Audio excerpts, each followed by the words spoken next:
Welcome back to Miss Wink's Stories, where love, betrayal, and revenge collide in the most unforgettable ways. Tonight's story, this one is dangerous, because some men don't destroy women with violence. They destroy them with charm, with attention, with secrets wrapped in luxury, and whispered promises made in dark rooms. And by the time the truth finally comes out, entire empires burn. But before we begin, if you love emotionally intense stories filled with scandal, manipulation, forbidden desire, shocking twists, and powerful revenge, make sure you subscribe right now and turn on your notifications. Because, trust me, this story only gets darker from here. Now, let's begin. You kept every single one. Vivienne Thorne's voice came out soft, controlled, deadly calm.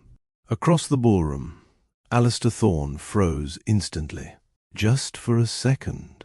But Vivienne noticed. She always noticed everything about her husband. The orchestra continued playing softly beneath glittering chandeliers, while New York's elite laughed, drank champagne, and celebrated the Thorne Group's 50th anniversary gala, completely unaware their perfect world was seconds away from collapsing. Vivienne stood near the grand staircase in a midnight blue silk gown, elegant enough to stop conversations every time she walked past. But tonight, people weren't staring at her beauty. They were staring at the expression on her face, because Vivienne Thorne looked like a woman who had already buried her grief, and was now deciding where to place the bodies. Alistair approached her carefully through the crowd, his custom black tuxedo perfectly tailored against his tall frame. Power followed him naturally. Board members respected him. Women desired him. Men feared him. And for years, Vivienne had loved him enough to ignore the darkness behind his charm. But not anymore. His blue eyes locked onto the black tablet in her hands. And for the first time in their entire marriage, Vivienne saw panic flash across his face. Tiny, fast, gone in seconds. But there, interesting. Because powerful men only panic when they realize their secrets are no longer under their control. Vivienne, Alistair said quietly once he reached her. Not tonight. His voice stayed smooth, controlled, but she heard the tension underneath it. Good. Vivienne tilted her head slightly. Not emotional, not crying. That frightened him more. You should have deleted them, she whispered. Alistair's jaw tightened instantly. Around them, cameras flashed while wealthy guests laughed, completely oblivious to the war quietly unfolding between husband and wife. Lower your voice, he muttered. Vivienne almost smiled, because there it was again. Not guilt, not remorse, fear. She stepped closer carefully, until only he could hear her. How many women believed you? She asked softly. Alistair's expression darkened. Vivienne, how many trusted you when you promised those videos would disappear? Silence. Heavy silence. And suddenly, Vivienne realized something horrifying. Alistair wasn't ashamed. He was calculating, trying to figure out how much she knew. That realization finally killed the last fragile piece of love still living inside her chest. The ballroom lights shimmered against her diamond earrings while she stared at the man she once thought was incapable of frightening her. God, how little she truly knew him. You don't understand what you're doing, Alistair warned quietly. Vivienne looked at him slowly. coldly. "No," she whispered. "I finally understand exactly what I'm doing." Then the ballroom screens flickered. Alistair turned sharply, and for the first time in years, the King of Manhattan looked terrified. 3 years earlier, before Vivienne became Mrs. Thorne, before private jets, penthouses, and billion-dollar galas, she was simply Vivienne Laurent, and loneliness had followed her long before wealth ever did. Vivienne grew up inside old money elegance on Manhattan's Upper East Side, the kind of family where appearances mattered more than affection. Her father was a powerful political strategist known for controlling rooms with nothing but his voice. Her mother came from generational wealth and spent most of her life hosting charity galas instead of raising children. From the outside, the Laurent family looked perfect. Inside, everything felt emotionally cold. Vivienne learned very young that love inside wealthy families often came with conditions. Be graceful. Be intelligent. Be useful. Never emotional. Never difficult. Never weak. By 16, Vivienne had already mastered the art of hiding sadness behind perfect smiles, and unfortunately, that made her the exact kind of woman Alistair Thorne would eventually notice. Unlike the Laurent family, Alistair didn't come from old money. He came from hunger, real hunger, the dangerous kind. His father worked construction until a collapsed building accident permanently damaged his spine. His mother cleaned luxury hotel suites while raising 3 boys in a cramped apartment in Brooklyn. Alistair grew up watching rich men disrespect his parents while handing them tips worth less than their dignity. And somewhere during childhood, something hardened inside him. By 19, Alistair already understood 2 things about the world. Money created power, and power made people forgive monsters. He was brilliant, obsessively disciplined, dangerously ambitious. Professors described him as magnetic, ruthless, addictive to be around. Women noticed him instantly. Men competed with him instinctively, because Alistair carried himself like someone who already believed he deserved the world, even before he had it. Vivienne first met him at 23 during a private fundraising gala hosted by her father. And, she noticed him before he ever spoke to her. How could she not? He stood near the balcony wearing a perfectly fitted black suit that looked expensive but not inherited. There was a difference. Old money wore luxury casually. Alistair wore ambition like armor. Women kept gravitating toward him throughout the night, laughing too hard at his jokes, touching his arm while speaking, lingering near him longer than necessary.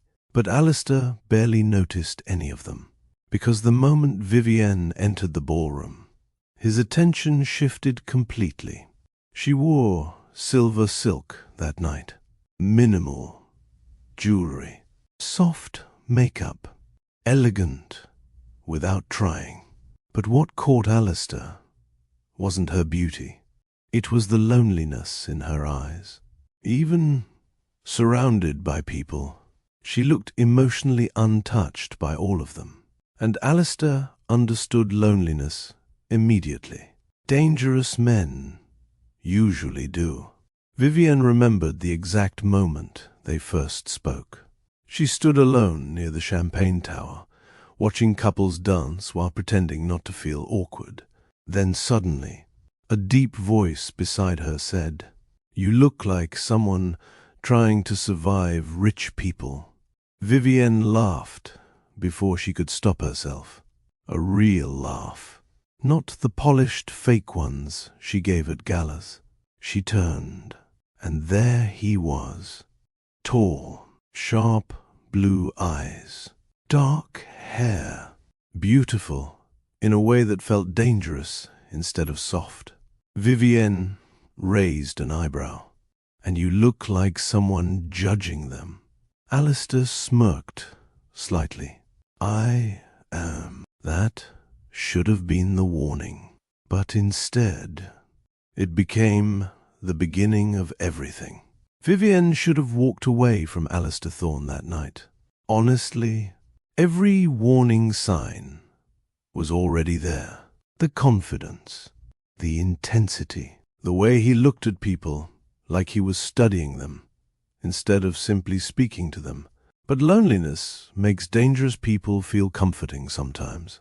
And Vivienne Laurent had been emotionally lonely for most of her life. The ballroom buzzed around them, while soft jazz floated beneath the chandeliers overhead. Wealthy socialites moved from table to table, exchanging fake smiles and strategic conversations, but somehow, standing beside Alistair felt strangely separate from all of it, like the room blurred whenever he focused on her. You hate these events, Vivienne observed quietly. Alistair took a sip of champagne. Hate is a strong word. You looked miserable 5 minutes ago. That's because 5 minutes ago I was talking to your father. Vivienne laughed again. Another genuine laugh. And, that caught Alistair's attention immediately, because women around him usually tried too hard, too polished, too eager. But Vivienne, she looked like someone permanently exhausted by pretending. And somehow he liked that. Careful, she teased softly. My father's powerful enough to ruin careers. Alistair's eyes held hers steadily. Then I should probably stop flirting with his daughter. The air shifted instantly. Not dramatic, not overwhelming. Just enough tension to make Vivienne suddenly aware of how close he stood beside her. God.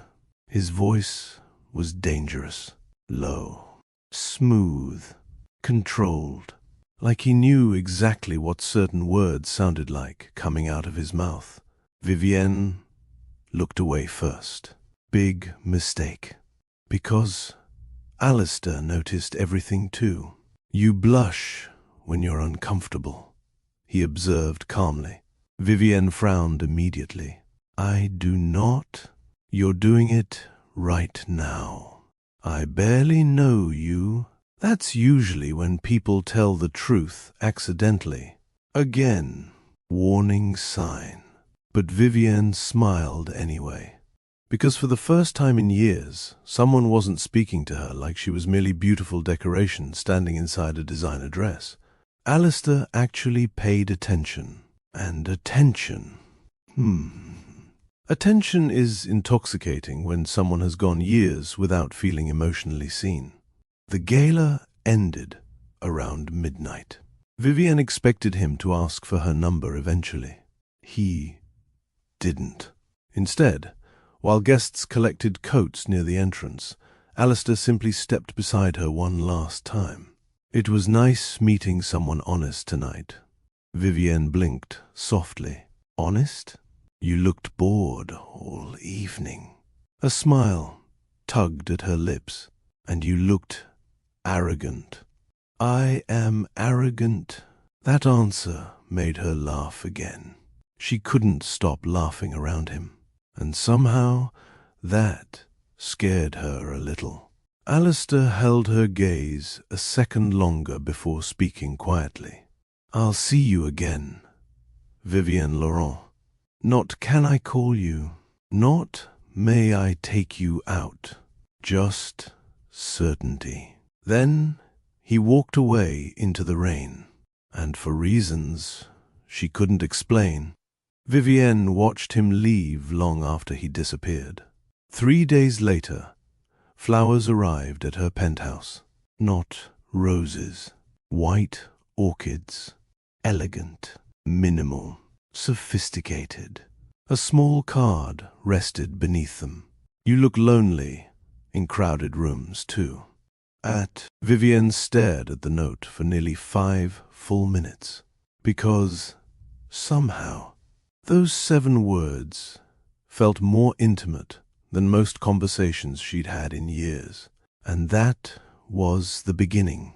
Not fireworks, not obsession, something more dangerous. Understanding. The relationship unfolded slowly afterward. Alistair never overwhelmed her with affection. That was part of his charm. He made every interaction feel intentional, rare, valuable. Dinner dates stretched for hours because he listened more than he spoke.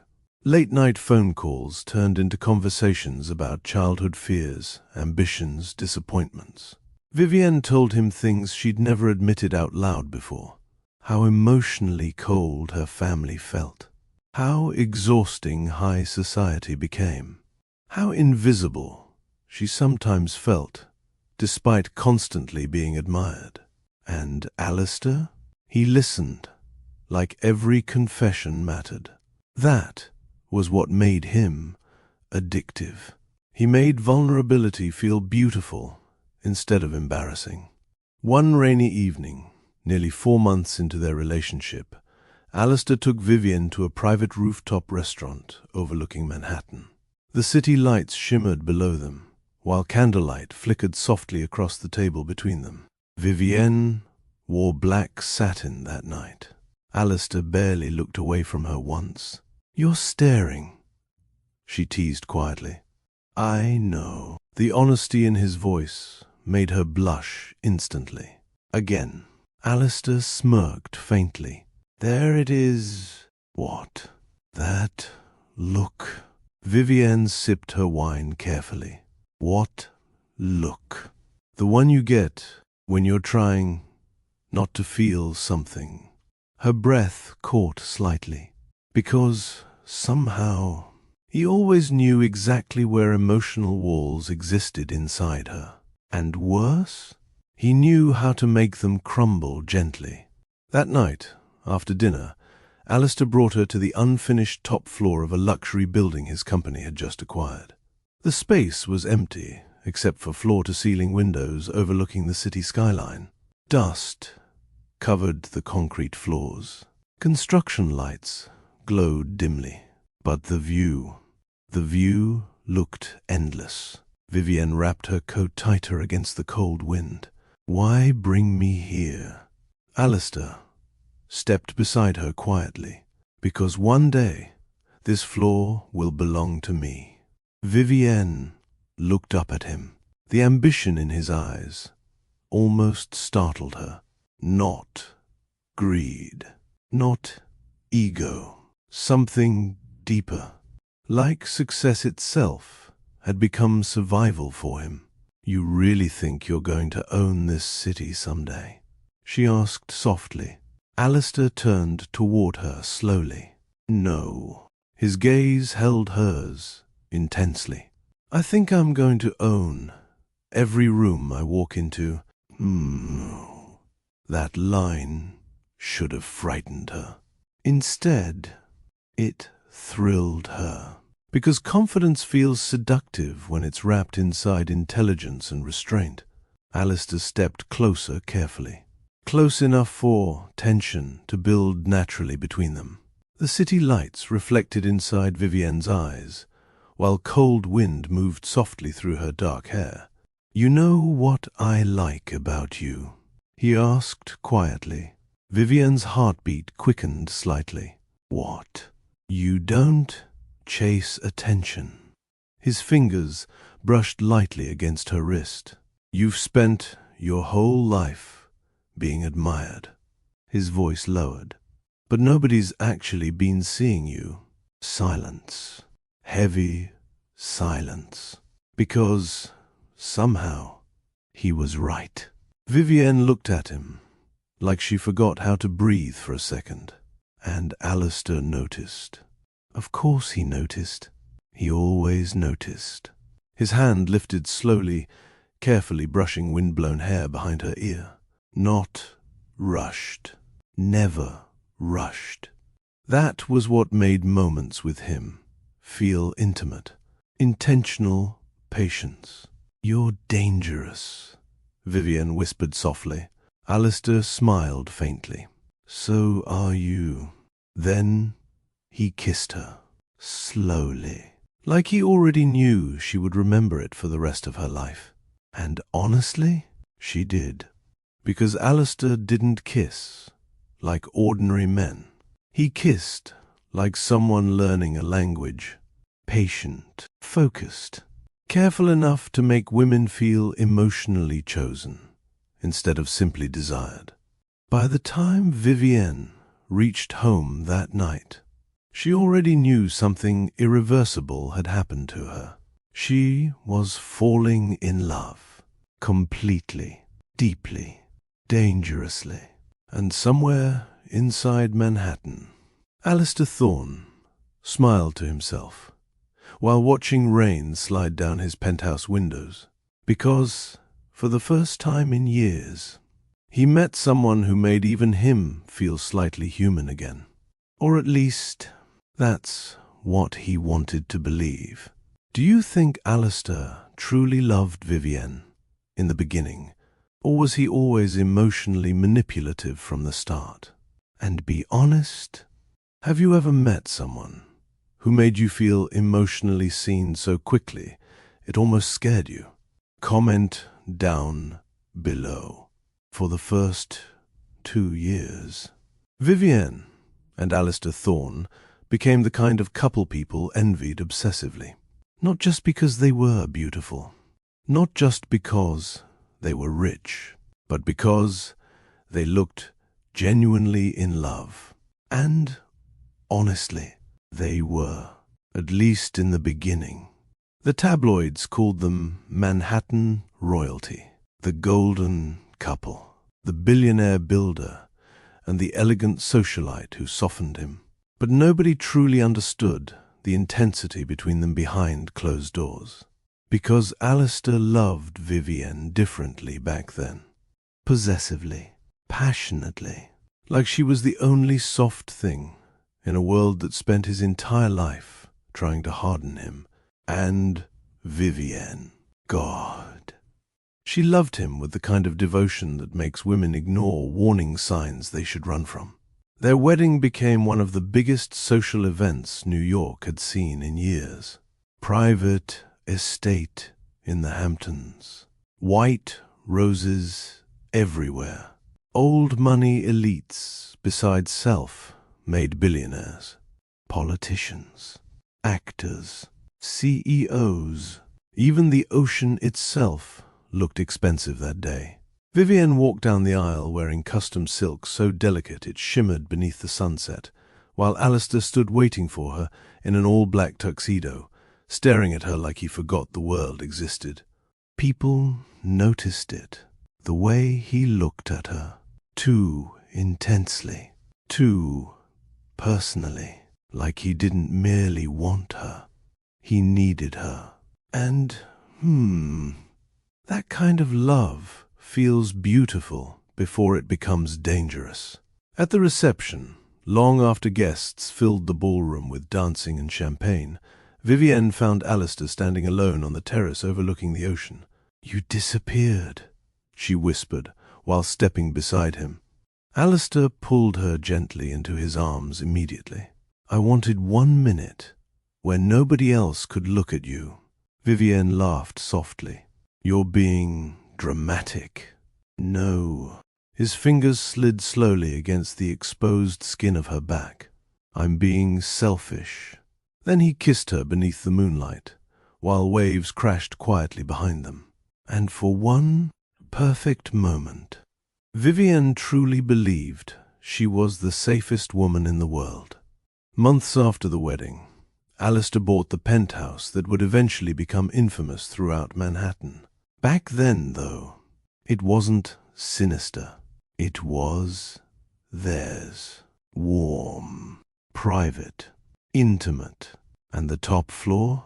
That was Vivienne's favorite place in the world. The Red Room.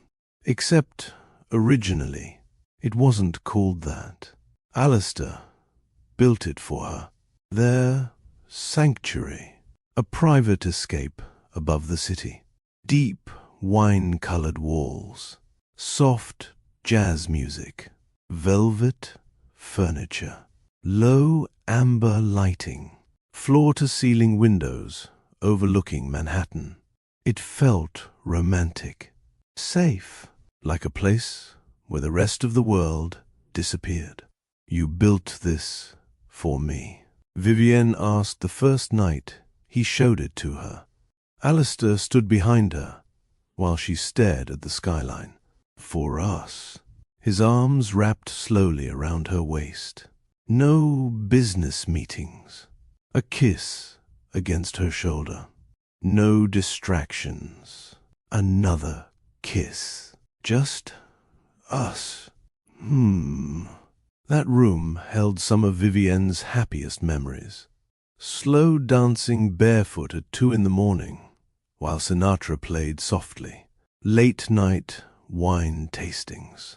Rainstorms against the windows while Alistair sat on the velvet sofa reading financial reports with Vivienne curled against his chest.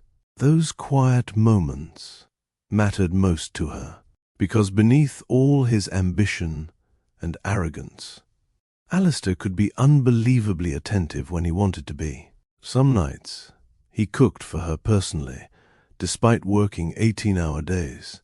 Other nights, he'd stop important meetings just to answer her calls. He remembered tiny details, favorite perfumes, the exact way she took her coffee, which songs calmed her anxiety, how she secretly hated thunderstorms, unless he was beside her. And that was what made loving him addictive. Alistair didn't love halfway. He consumed. One winter night, nearly a year into their marriage, Vivienne entered the Red Room wearing one of Alistair's oversized white shirts after showering. Jazz played softly nearby, while snow fell outside the windows. Alistair sat on the velvet couch reviewing contracts on his tablet. But the moment he looked up and saw her, his attention disappeared completely. Vivienne smiled softly. "What?" Alistair set the tablet aside immediately. "Come here."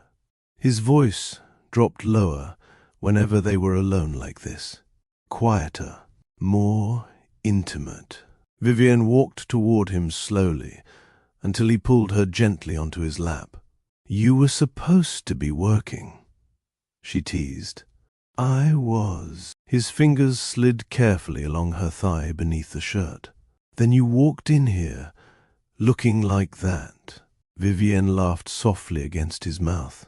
"And, those were the moments she mourned most later. Not the luxury, not the wealth, the intimacy. The feeling of being deeply wanted by someone who saw her emotionally." Alistair brushed damp hair away from her neck before kissing her slowly beneath the glow of amber lights. Patient, focused, the way he always kissed her, like he was trying to memorize her. A camera sat openly on the bookshelf nearby. Vivienne noticed it and laughed softly. "You seriously installed cameras in here?" Alistair glanced toward it briefly. "Only for memories." "Memories?" His eyes returned to hers. "You're beautiful when you're happy." Vivienne rolled her eyes playfully. "That sounds manipulative." Alistair smirked faintly. "Maybe I just like keeping moments that matter to me." And because she loved him, she believed him. That was the tragedy. Not stupidity. Trust. Real trust always looks foolish after betrayal. The first cracks appeared slowly after the second year, subtle enough to ignore. Alistair started traveling more frequently. Board meetings became longer. Phone calls turned private. He became more distracted during conversations. Still affectionate. Still attentive sometimes, but emotionally slightly farther away. Vivienne noticed it immediately. Of course she did. She noticed everything about him. One evening, she found him alone in the red room, staring out the windows with whiskey in his hand. "You've been distant lately," she admitted quietly. Alistair turned toward her. "Tired, that's all." Vivienne walked closer. "You used to tell me things. I still do." "No." Her voice softened slightly. "You tell me enough to keep me calm." Silence. The tension between them shifted subtly. Not explosive. Just painful. Alistair stepped closer carefully. "You think I'm changing?" Vivienne looked at him honestly. "I think success is for a moment." Something cold flickered behind his eyes. Gone. Quickly. But there. Alistair kissed her forehead afterward and changed the subject smoothly. And Vivienne let him. Because when women love deeply, sometimes they cooperate with denial to protect their own hearts. Then came the parties. Private gatherings inside the Red Room. Small at first. Executives, board members, their wives. Luxury dinners stretching late into the night beneath jazz music and expensive wine. Vivienne remembered Clara attending often. Eleanor, too. Even young Chloe appeared occasionally beside her nervous husband. At first, everything looked harmless, elegant, sophisticated. But looking back later, Vivienne realized something chilling. Alistair wasn't networking during those nights. He was studying people, learning marriages, observing weaknesses, who felt ignored, who drank too much, who craved attention, who looked lonely beside their spouse. And worst of all, he was patient. Predators who rush make mistakes. Alistair never rushed anything. One night after guests left, Vivienne stood near the bar removing her earrings while Alistair loosened his tie nearby. "You were staring at Clara all night," she observed casually. Alistair smirked faintly. "Jealous?" Vivienne walked toward him slowly. "Should I be?" For 1 second, he didn't answer, and somehow that frightened her more than words would have. Then finally, he pulled her close and kissed her deeply, distracting her, redirecting her. And it worked, because Vivienne still trusted him enough to silence her instincts. But instincts rarely disappear. They wait, quietly, patiently, until the truth finally catches up. Do you think Alistair truly loved Vivienne during these years? Or was possessiveness disguised as love from the very beginning? And honestly, what's the first red flag you noticed in him? By the 3rd year of their marriage, Vivienne stopped feeling like Alistair's wife and started feeling like someone orbiting him, still close enough to feel his warmth, but never truly touching him anymore. The change happened slowly, so slowly that sometimes she questioned whether she imagined it. That was the cruel part. Big betrayals usually begin with tiny emotional absences people try to excuse.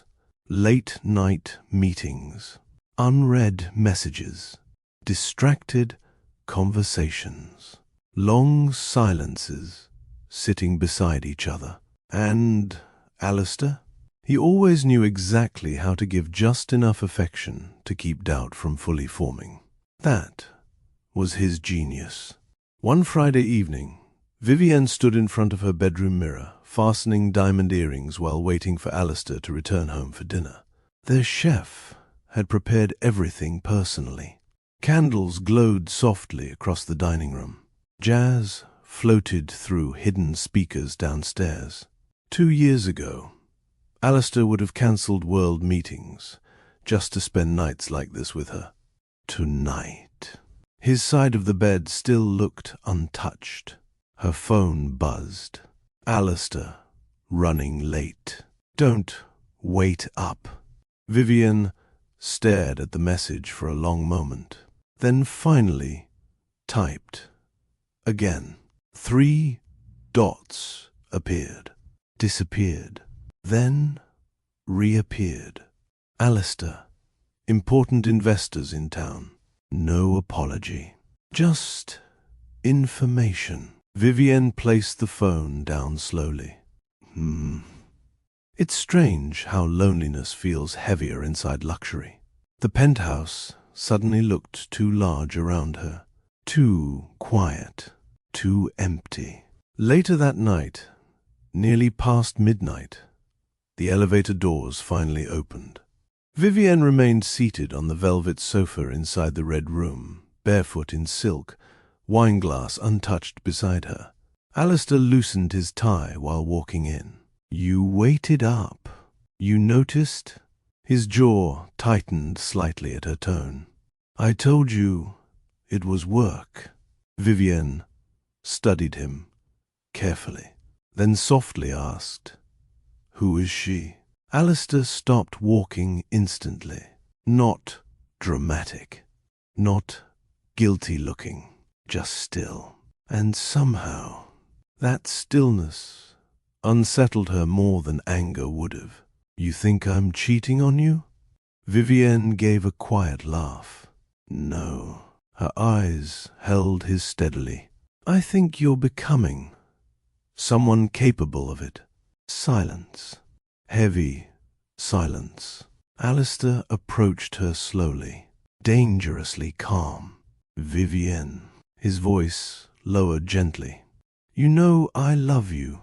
And gone. That was the problem. She believed him, even now. Even while feeling him slowly disappearing emotionally, because Alistair still looked at her like she mattered, still touched her like he needed her, still kissed her forehead absent-mindedly while passing by. The affection remained, but intimacy, real intimacy, that was fading, and Vivienne didn't understand why. Alistair crouched beside her cheech thirdair now, his fingers sliding carefully along her bare ankle. You're overthinking again. Vivienne looked down at him quietly. Am the first? Yes. He took the wineglass from her hand gently before setting it aside. Then his fingers tilted her chin upward. You know what your problem is? Vivienne almost smiled faintly. You always say that, before manipulating me. A slow smirk touched his lips. Your problem is, you spend too much time inside your own head. His thumb brushed softly against her lower lip. And not enough time. Letting me take care of you. There it was again. That voice. That dangerous softness. The same tone that always made her stop questioning things. And for a second, it worked. Vivienne melted slightly when he kissed her. Slowly, tenderly, like the old Alistair, the one she missed desperately. His hand slid carefully against her waist, while Jazz played quietly around them. And suddenly, she hated herself a little, because one kiss from him still unraveled her emotionally. When he pulled away, Vivienne rested her forehead briefly against his. I miss you, she whispered. Something flickered behind Alistair's eyes then, fast, almost guilty, but gone too quickly to understand. "You have me," he murmured softly. Lie. She just didn't know it yet. Weeks later, the annual winter charity gala brought together Manhattan's elite once again. Vivienne arrived beside Alistair wearing black velvet that hugged her figure elegantly while camera flashes exploded around them. And for the first hour, everything felt normal, perfect even. Alistair kept his hand against her lower back while introducing her to investors. He kissed her temple occasionally, whispered subtle compliments that made her blush despite herself. To everyone watching, they looked deeply in love. Then Vivienne noticed Clara. Her best friend stood across the ballroom laughing at something Alistair whispered near the champagne tower. Nothing inappropriate, nothing obvious, but something about the moment unsettled her. Clara touched his arm while laughing. Alistair leaned slightly closer while speaking, and suddenly Vivienne felt something cold twist inside her stomach. Not jealousy exactly, instinct. Clara noticed Vivienne watching and immediately smiled warmly. "There you are," she said, while approaching.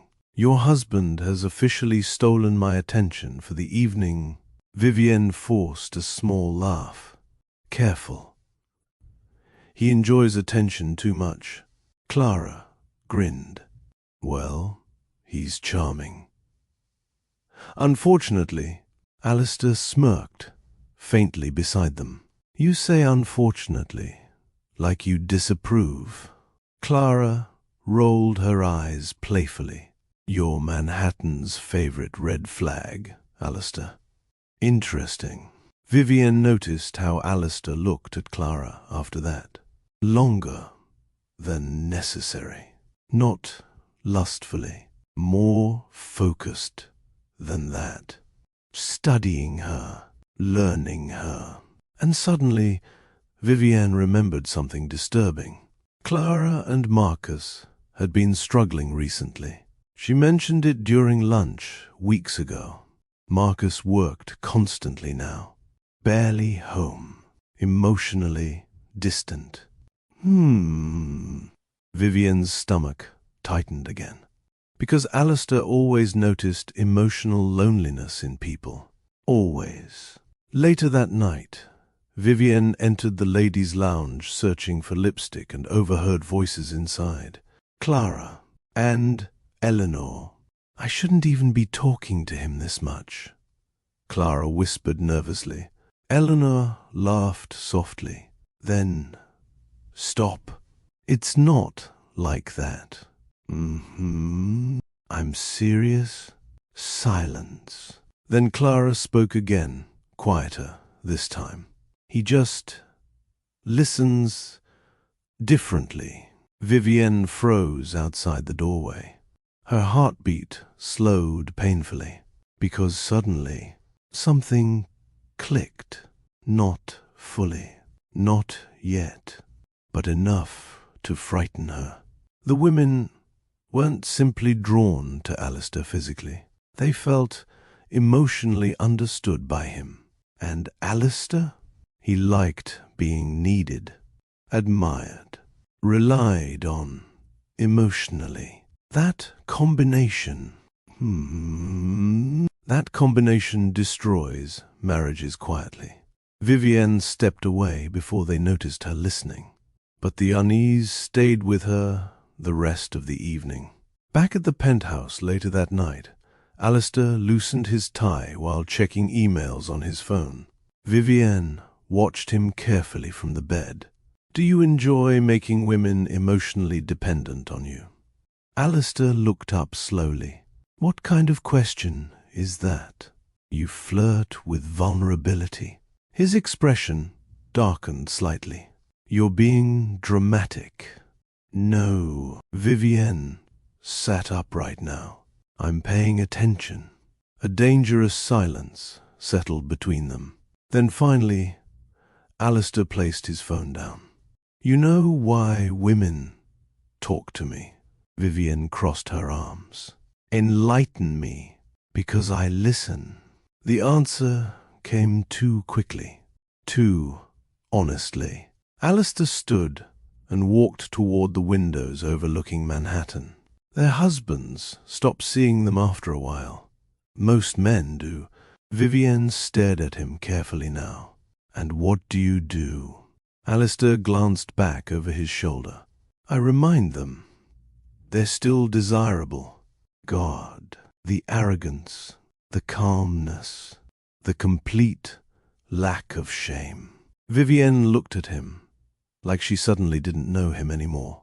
And maybe that was the first real moment fear entered her marriage. Not because she thought he was cheating yet, but because she realized her husband genuinely believed emotional boundaries didn't matter, as long as he never got caught crossing them. Do you think emotional cheating is just as damaging as physical cheating? And honestly, would you trust a partner who constantly needs attention from other people to feel powerful? Let me know in the comments, and do not forget to like and subscribe to Miss Wink Stories.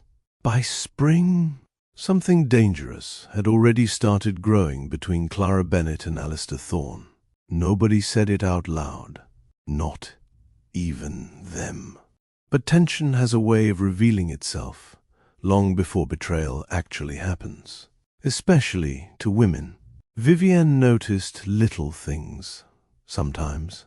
The lingering conversations, the private jokes, the way Clara laughed differently around Alistair lately. But every time discomfort tried settling inside her chest, she pushed it away.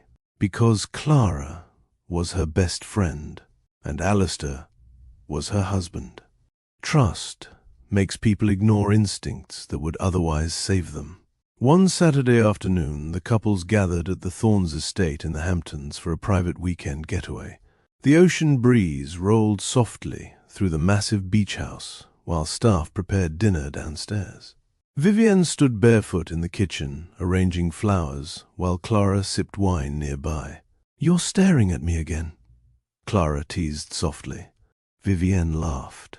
"I'm trying to figure out how you still look flawless after a 3-hour drive."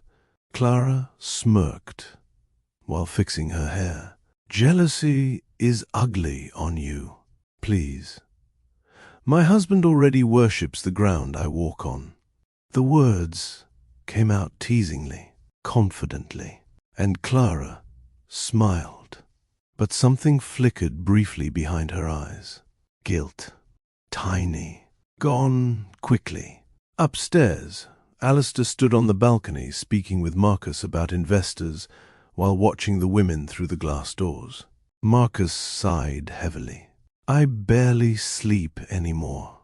Alistair took a slow sip of whiskey. "You're pushing too hard."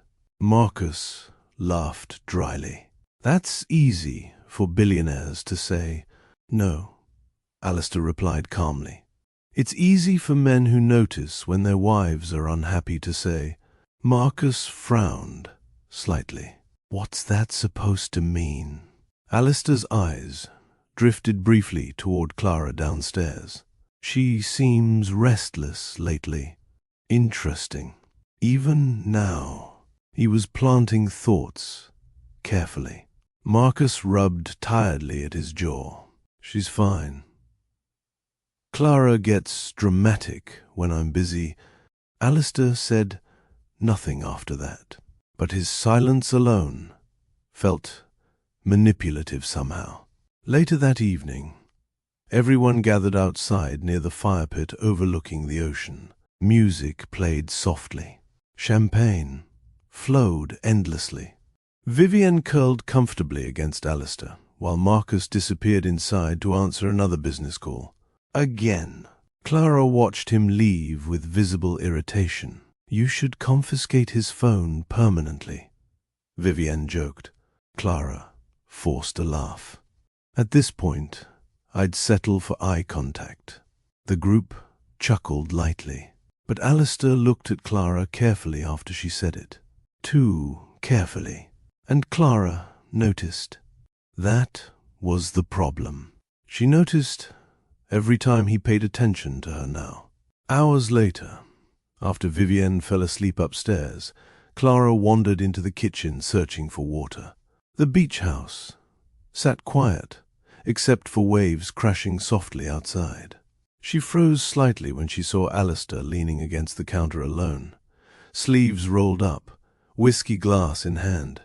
"Couldn't sleep?" he asked calmly. Clara walked toward the refrigerator, slowly. "Marcus snores like a dying animal." Alistair laughed softly. A real laugh.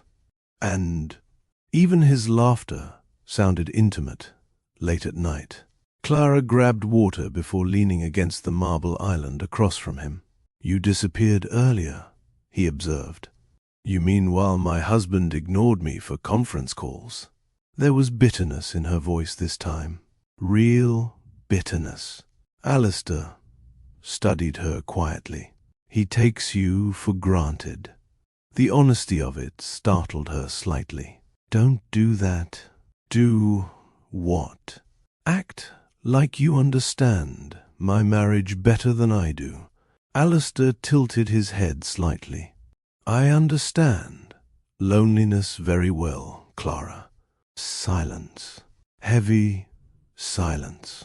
The ocean crashed softly outside while warm kitchen lights reflected against dark marble around them. Clara looked down briefly at the bottle in her hands. "You know what's annoying about you?"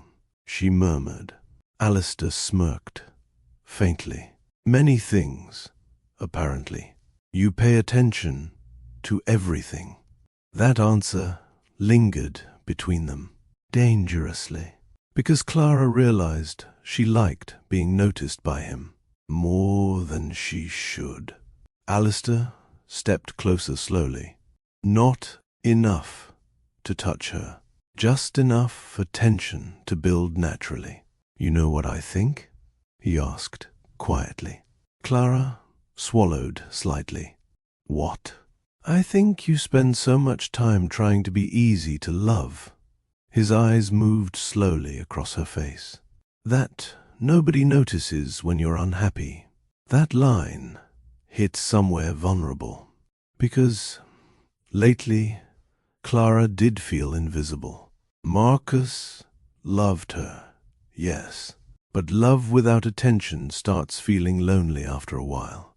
And Alistair? Alistair noticed every emotional crack immediately. That was what made him dangerous. Clara laughed softly to break the tension. "You flirt with emotional trauma. That's terrifying." Alistair smiled slowly.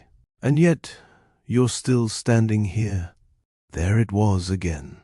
That pull, that dangerous excitement humming beneath every interaction now.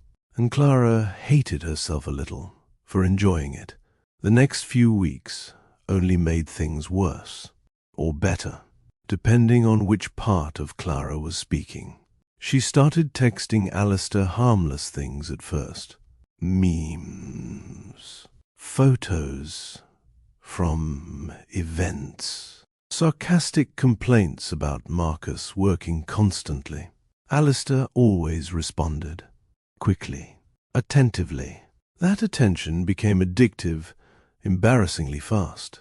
One afternoon, during a charity luncheon, Clara caught herself checking her phone repeatedly, waiting for his replies.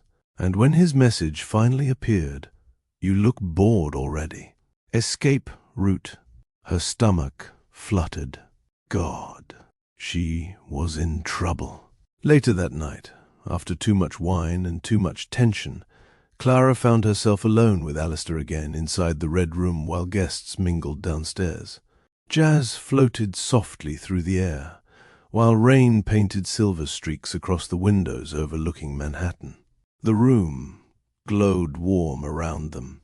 Too warm. Clara walked slowly around the space, studying the skyline. "You know," she murmured, "this room feels dangerous." Alistair loosened his cufflinks calmly behind her. "Maybe dangerous things are honest." Clara laughed quietly. "You really believe that line works on women, don't you?" "I know it does." The arrogance in his voice should have irritated her. Instead, it thrilled her. That was the terrifying part. Clara turned toward him slowly. "You know what your problem is?" Alistair approached carefully. "What?" "You like being wanted too much. And you like wanting things you shouldn't." Silence. The tension between them thickened instantly. Clara should have left then. She knew it. But instead, she stayed exactly where she was, while Alistair stepped closer. Close enough for heat to gather between them. Close enough to smell whiskey and cedarwood cologne. "You're married to my best friend," Clara whispered. Alistair's gaze never left hers. "And yet, you haven't walked away." That answer sent heat rushing through her chest, because it forced her to confront the truth she kept avoiding. Some part of her wanted this, not just emotionally, physically too. Alistair's fingers brushed slowly against her wrist, gentle, patient, giving her room to stop him. But Clara didn't move, didn't pull away. Her breathing visibly changed instead. "Your trouble," she whispered softly. Alistair leaned closer until his forehead rested lightly against hers. "No," he murmured, "I'm attention." And somehow that line broke the last fragile boundary between them. Clara kissed him first, softly, curiously, dangerously, like someone willingly stepping toward fire while knowing exactly what flames do. And Alistair kissed her back slowly beneath amber lights and jazz music while rain crashed against Manhattan outside. The moment felt intimate, private, forbidden, and for those few selfish minutes, Clara let herself forget Vivienne completely. The kiss should have ended there. One mistake, one reckless moment hidden inside rain, jazz, and emotional loneliness. But some betrayals become dangerous, precisely because they don't feel ugly in the beginning. They feel intoxicating. Clara pulled away first, breathing unevenly while staring at Alistair like she no longer recognized herself. The amber lighting softened the sharpness of his features while Manhattan shimmered endlessly behind him. He looked calm, too calm, like he already knew this would happen eventually.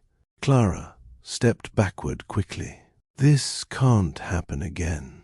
Alistair adjusted his cufflinks slowly. "Then leave. No begging. No chasing." That was what made him addictive.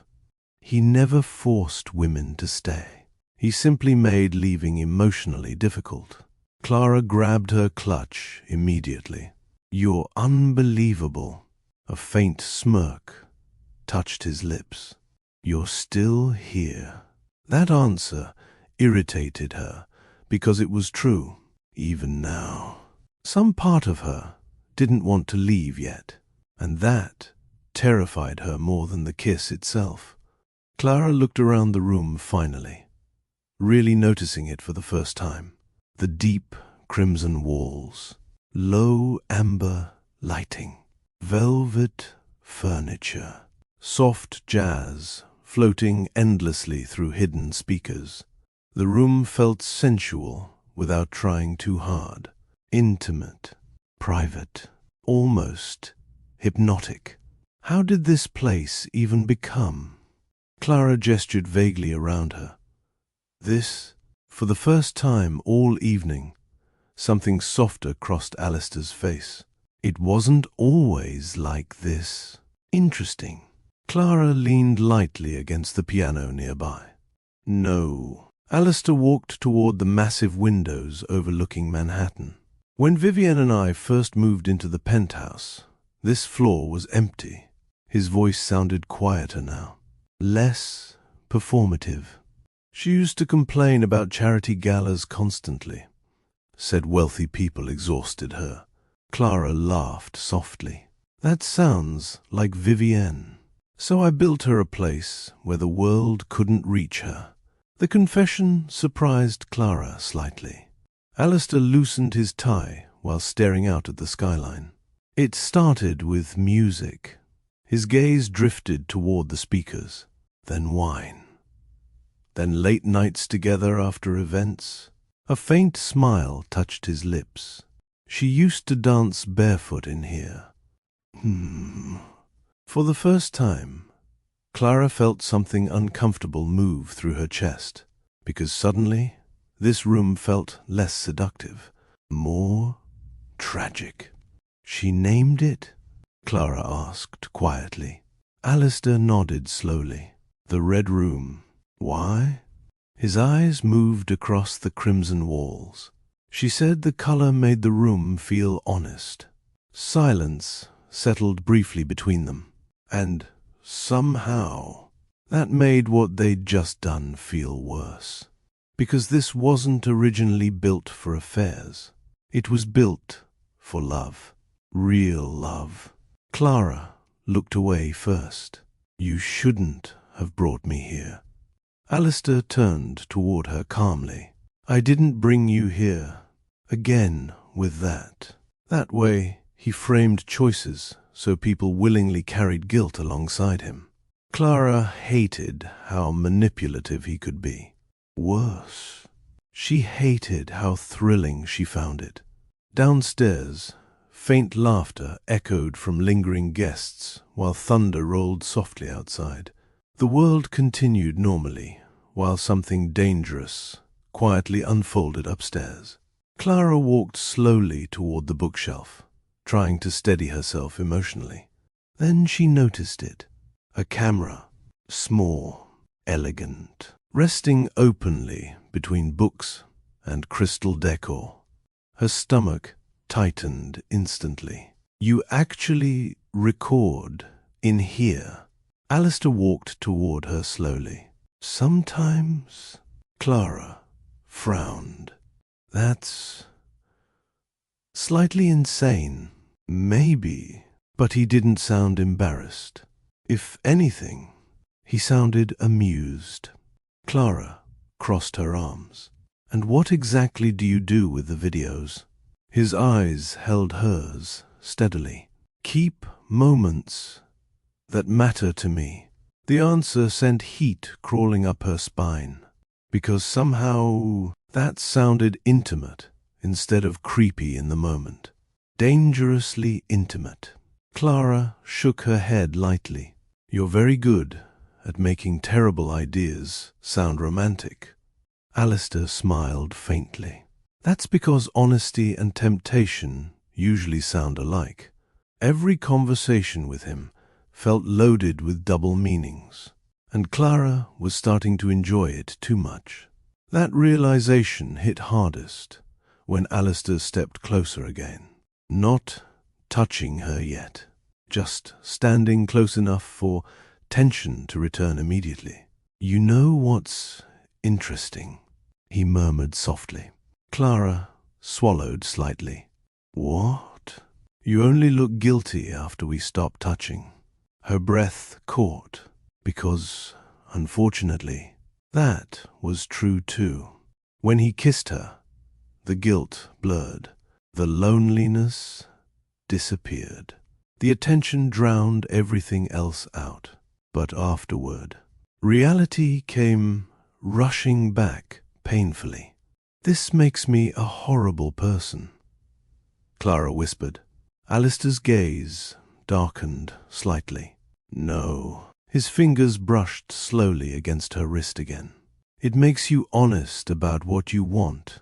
And there it was. The thing that finally shattered Clara's resistance completely. Not lust. Permission.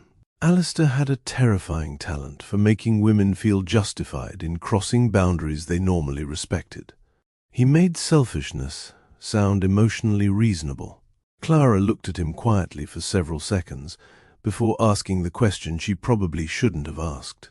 How many women have stood in this room thinking they were special, interesting, for the first time all night? Alistair hesitated, only briefly, but enough. And somehow that answer hurt more than words would have. Clara laughed softly to hide the sting. Wow. Alistair stepped closer immediately. You are special, see? Clara shook her head with a weak smile. That right there. That's exactly why women fall for you. His fingers tilted her chin upward carefully. And yet, his voice lowered. You still haven't walked away. The room fell silent again. Jazz, rain, city lights. Two people standing inside a place built for love while quietly destroying it instead. And Clara knew then. This wasn't going to stop with one kiss. Clara should have gone home after that night. She knew it. Every rational part of her knew it. But rationality becomes very quiet when someone makes you feel emotionally alive again. And Alistair? Alistair had become impossible to ignore. The texts started first. Small, careless, dangerous.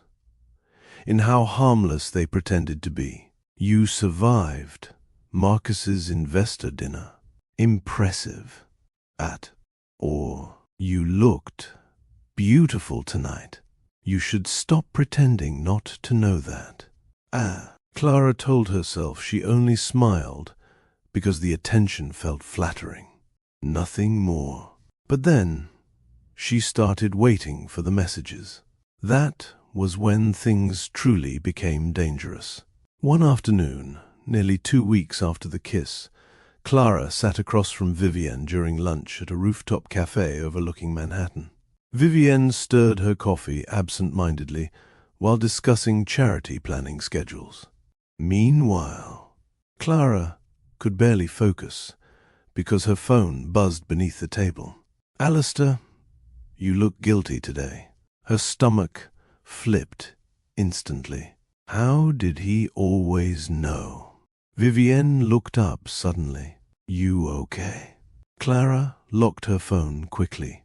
Yeah. Why? You seem distracted. The guilt hit harder then, because Vivienne trusted her completely, loved her completely, and Clara hated herself a little for betraying that trust while sitting directly across from her. But somehow, not enough to stop. That was the ugly truth. Later that evening, Clara stood in front of her bathroom mirror, adjusting lipstick before another gala, while Marcus answered work calls nearby without even looking at her. Do I look okay? She asked, softly. Marcus held a finger over one ear listening to someone through his earpiece. You always look beautiful. Automatic response. Distracted. Empty. Clara's expression dimmed slightly. Right. Marcus never noticed things anymore. Not new dresses. Not hair changes. Not moods. And, unfortunately, Alistair noticed everything. At the gala, Clara tried avoiding him completely. She really did. But avoidance becomes impossible when tension already exists between two people, especially tension built on secrecy. Halfway through the evening, Clara stood alone near the balcony sipping champagne when Alistair appeared beside her. Black tuxedo, sharp jaw, that infuriating calmness. "You've ignored me for 43 minutes," he observed quietly. Clara fought a smile. "You counted?" "Yes." That answer did something embarrassing to her heartbeat. "You're insane," she muttered softly. "And yet—" His eyes moved slowly across her face. "You still look for me in every room." Clara looked away immediately, because he was right. Again. That was the problem with Alistair. He saw through people too easily. "You enjoy this too much," she whispered. "What?" "The attention. The tension. Women wanting you." Alistair leaned lightly beside her, against the balcony railing. "You think this is about ego?" Clara laughed quietly. "Isn't it?" His gaze settled on her steadily now. "No." The seriousness in his voice surprised her slightly. Then, softly, almost dangerously softly, he added, "It's about feeling needed silence." Because somehow she understood that. Too much, maybe. The ballroom glowed behind them, while music drifted through the air. But standing beside him felt strangely separate from everything else. Private. Like the world blurred whenever he focused on her. "You know what your real problem is?" Alistair asked quietly. Clara sighed dramatically. "You ask women that question too often." "Because most people don't know themselves, honestly." His fingers brushed lightly against the champagne glass in her hand. "You pretend you want stability." His eyes held hers. "But what you actually crave is intensity." That line hit somewhere dangerous, because Clara couldn't even deny it anymore. Marcus made her feel secure. Alistair made her feel awake. And those are not the same thing. Before Clara could answer, Vivienne's voice suddenly echoed nearby. "There you two are." Clara stepped back instantly. Too quickly, Vivienne noticed. Just slightly. A tiny flicker in her expression, but gone before Clara could read it properly. "You disappeared," Vivienne said, while linking her arm through Clara's naturally. "We were just talking," Clara answered too quickly. Alistair remained perfectly calm. Always calm. "That's usually how conversations work," he replied smoothly. Vivienne rolled her eyes playfully. "God, you're annoying." But Clara noticed something then. Vivienne kissed Alistair instinctively afterward. Soft, automatic, familiar, and for one uncomfortable second, jealousy hit Clara unexpectedly. Not because she wanted marriage with him. No, that wasn't it. She envied the intimacy, the history, the version of Alistair that belonged entirely to Vivienne. And suddenly, Clara realized something dangerous. She no longer wanted attention from Alistair occasionally. She wanted more of it. That realization terrified her. A few nights later, Clara found herself back inside the Red Room again. This time, intentionally. No excuses. No pretending coincidence. She wore black silk that night, and Alistair noticed immediately. "You dressed differently," he observed while pouring whiskey. Clara smirked faintly. "You notice everything." "Yes." His gaze moved slowly across her body. "I do." The air shifted instantly. Heavy, intimate. The Red Room glowed around them, while jazz played softly through hidden speakers. The room itself felt seductive now, like stepping into another version of herself every time she entered it. A version that made reckless choices. "You know what's dangerous about this place?" Clara asked quietly, while wandering near the windows. Alistair approached slowly behind her. "What?" "It makes bad decisions feel beautiful." "Interesting." A faint smile touched his lips. "That's because honesty usually is beautiful." Clara turned toward him. "And what exactly are we being honest about?" "Silence." "Then, that you want this as much as I do." Her breath caught, because hearing the truth out loud changed something. No more pretending confusion. No more innocent flirting. Now they both knew exactly what this was becoming. Alistair stepped closer carefully until his hands settled lightly against her waist, and Clara let him. That choice mattered too. "You know what I keep thinking about?" she whispered softly. "What?"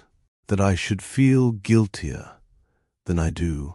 His thumb brushed slowly against her hip beneath silk.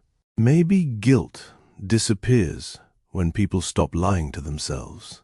Every word from him sounded emotionally addictive. No wonder women got trapped. Clara's fingers slid slowly against his chest while rain rolled down the windows behind them. "You really believe women tell you the truth in this room?" Alistair's gaze darkened slightly. "No." His voice lowered. "I think they tell themselves the truth here." Then he kissed her again, deeper this time, slower. The kind of kiss that blurred morality for a few dangerous minutes. And somewhere between jazz music, rainstorms, whiskey, and emotional loneliness, Clara stopped pretending this was temporary. The affair became routine after that. Not careless, not sloppy. That was what made it dangerous. Alistair controlled everything too carefully for chaos. Private afternoons inside the Red Room, late-night meetings disguised as charity planning, lingering touches beneath dinner tables while their spouses sat inches away, completely unaware. And Clara.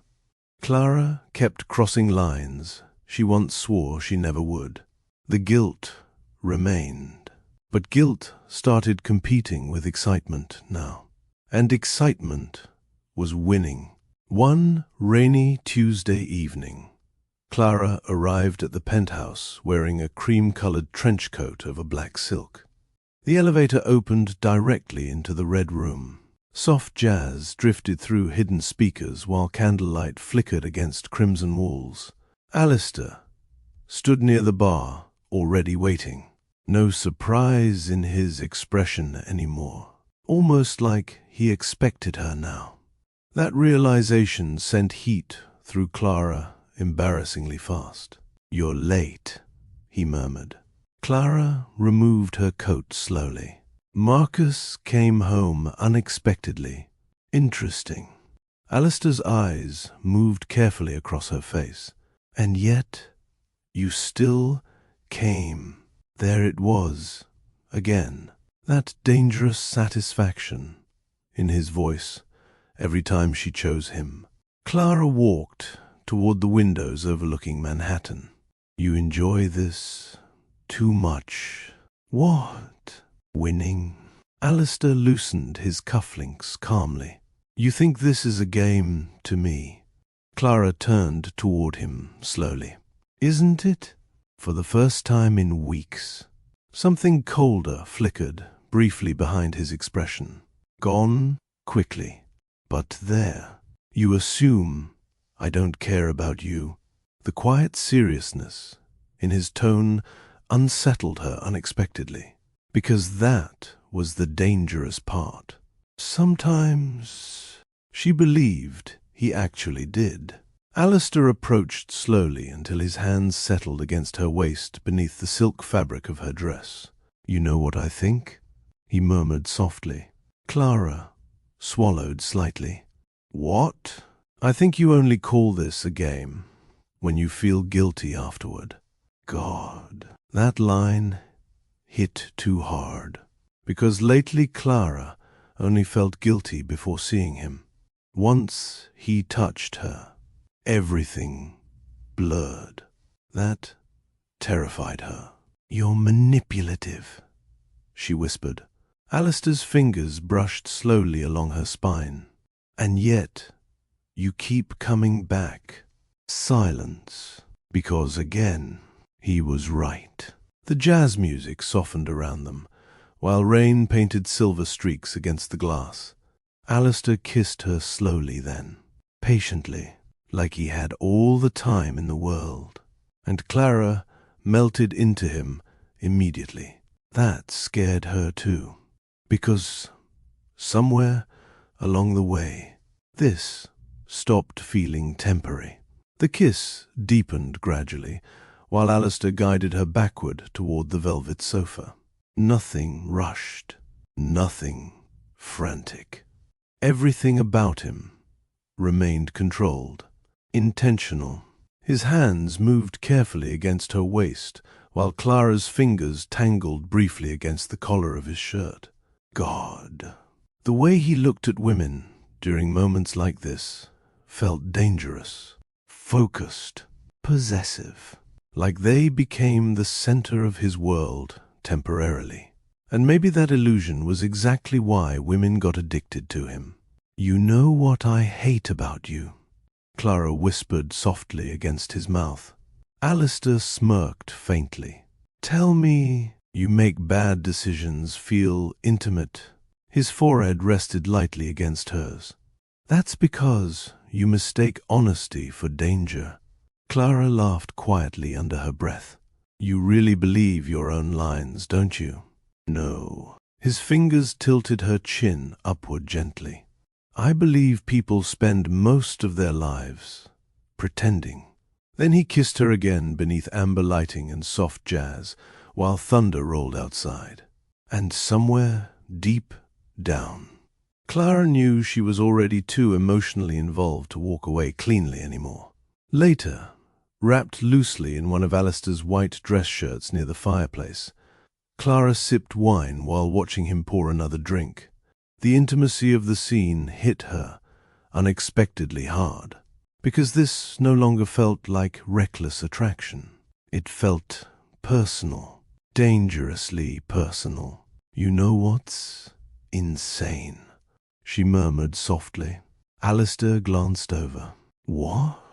"If Vivienne ever found out." Her voice trailed off. "Interesting." Alistair didn't answer immediately. Instead, he walked toward the bookshelf quietly, toward the camera. Clara noticed him adjusting it casually. Her stomach tightened slightly. "You're recording again?" Alistair looked back at her calmly. "You look beautiful tonight." "That's not an answer." A faint smile touched his lips. "It relaxes you when you stop overthinking." That answer shouldn't have worked. And yet, some twisted part of Clara liked the idea of being remembered by him, wanted by him, chosen. That was the ugly truth she kept avoiding. "You better actually delete these afterward," she whispered. Alistair walked back toward her slowly, then crouched beside the sofa before brushing loose hair gently away from her shoulder. "You worry too much." His voice lowered. "Nobody's ever going to see them." Lie. But Clara believed him, because women usually believe the version of men they fall for, not the reality hiding underneath them. Downstairs, the elevator suddenly chimed. Clara froze instantly. Her pulse jumped violently. "Who's here?" Alistair remained calm. Too calm. He checked his watch briefly. "Relax." Clara stood quickly. "Alistair." Footsteps echoed faintly downstairs. Then Vivienne's voice. "Alistair." Clara's blood ran cold. Oh, God. Alistair grabbed Clara's wrist immediately and pulled her toward the private hallway beside the bookshelf. Wait here. You said nobody was coming. I didn't expect her back tonight. The calmness in his voice somehow made Clara panic harder. Vivienne's heels clicked faintly below, while Clara stood hidden in the dark hallway, struggling to breathe quietly. Then she heard it, Vivienne laughing softly downstairs. I swear, this elevator takes forever. And suddenly, the reality of what Clara was doing crashed into her fully for the first time. Not fantasy, not emotional attention, not harmless flirting. She was hiding from her best friend inside her husband's private room wearing his shirt. God, what had she become? Eleanor Hale spent months pretending her attraction to Alistair Thorne was harmless. That was how emotional affairs survive in the beginning. People rename them. Friendship, comfort, conversation, anything except the truth. And the truth? The truth was that Eleanor started thinking about Alistair long before he ever touched her. It happened slowly, dangerously slowly. A hand against her lower back while guiding her through crowded galas. Late-night texts after events.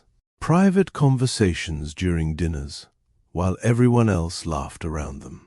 And worst of all, he remembered things. Tiny things.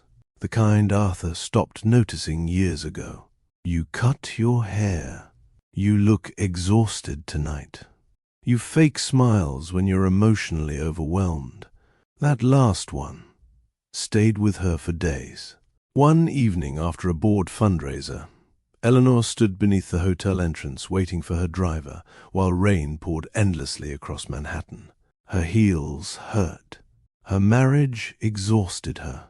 And somewhere upstairs, Arthur still argued over projections with investors instead of leaving with her. Then, a black car stopped beside the curb. The window lowered slowly. Alistair, you look cold. Eleanor laughed softly despite herself. You always appear at suspiciously emotional moments. Alistair leaned slightly toward the passenger side. Get in. She hesitated. That mattered. Because Eleanor knew this wasn't innocent anymore. Not emotionally. Not after months of lingering tension and private conversations that felt far too intimate. But then, thunder rolled overhead and rain splashed against her dress again. And, honestly, some selfish part of her wanted to be chosen tonight. So she got in. The silence inside the car felt thick immediately. Not awkward, dangerous. The city lights blurred outside while soft jazz played quietly through the speakers. You left without Arthur, Alistair observed. Eleanor stared out the window. Arthur barely notices when I leave rooms anymore. The honesty surprised even her. Alistair said nothing at first. Then, quietly, that bothers you more than you admit. There it was, again. That infuriating emotional precision. Eleanor crossed her arms slightly. You enjoy analyzing people too much? No. His eyes moved toward her briefly. I enjoy honesty. Silence settled between them again. Heavy, intimate, the kind that makes people aware of breathing and eye contact. You know what's dangerous about you? Eleanor murmured softly. Alistair's mouth curved faintly. Tell me, you notice loneliness immediately, and you hide it badly. That answer sent heat through her chest embarrassingly fast, because she did feel lonely lately, not unloved. That was different. Arthur loved her.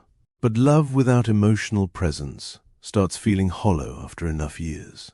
"You make me feel dramatic," Eleanor whispered. Alistair's gaze held hers steadily now. "No," his voice lowered slightly. "I make you feel visible." God. That line nearly broke her. The car stopped eventually outside another building several blocks away from the main Thorne penthouse. Elegant, private, discreet. Eleanor frowned slightly. "This isn't your building?" "No." Alistair stepped out first before opening her door himself. And somehow that tiny gesture felt intimate too. "What is this place?" she asked quietly. His eyes held hers carefully. "Somewhere nobody interrupts me." That answer should have frightened her. Instead, it thrilled her. The elevator ride upstairs felt painfully tense. Neither spoke much, but the air between them had already changed. Eleanor became hyper-aware of everything, his hand resting near hers, the scent of cedarwood cologne, the quiet confidence in the way he watched her. When the elevator doors finally opened, Eleanor froze slightly. The red room, deep crimson walls, amber lighting, jazz drifting softly through hidden speakers, velvet furniture, floor-to-ceiling windows overlooking Manhattan like liquid gold beneath the rain. The room felt intimate immediately. Not vulgar, not cheap. Worse, beautiful. "You brought women here before?" Eleanor said quietly. "Interesting question." Alistair loosened his tie slowly. "Yes." The honesty startled her. "You admit that very easily." "I don't lie unless necessary." Oh, that answer felt manipulative and truthful at the same time. Dangerous combination. Eleanor wandered farther inside slowly. The room itself felt emotionally seductive somehow, like stepping into another version of reality where ordinary rules disappeared quietly. "You know what this place feels like?" she murmured. Alistair approached behind her carefully. "Whoa, a secret?" His fingers brushed lightly against her wrist. "That's because it is one." The touch lingered this time, longer than necessary, and Eleanor didn't pull away. That mattered too. Rain rolled softly against the windows, while jazz wrapped around the room like smoke. "You should stop touching me like that," she whispered. Alistair stepped closer. "But you lean toward me every time I do." Her breath caught instantly, because again, he was right. God, he was always right. Eleanor turned toward him slowly now. Too close. Way too close. "This is wrong." "Yes." His voice dropped lower. "But wrong things usually happen after people spend too long pretending they're happy." That line shattered something inside her. Not because it was romantic, because it was honest.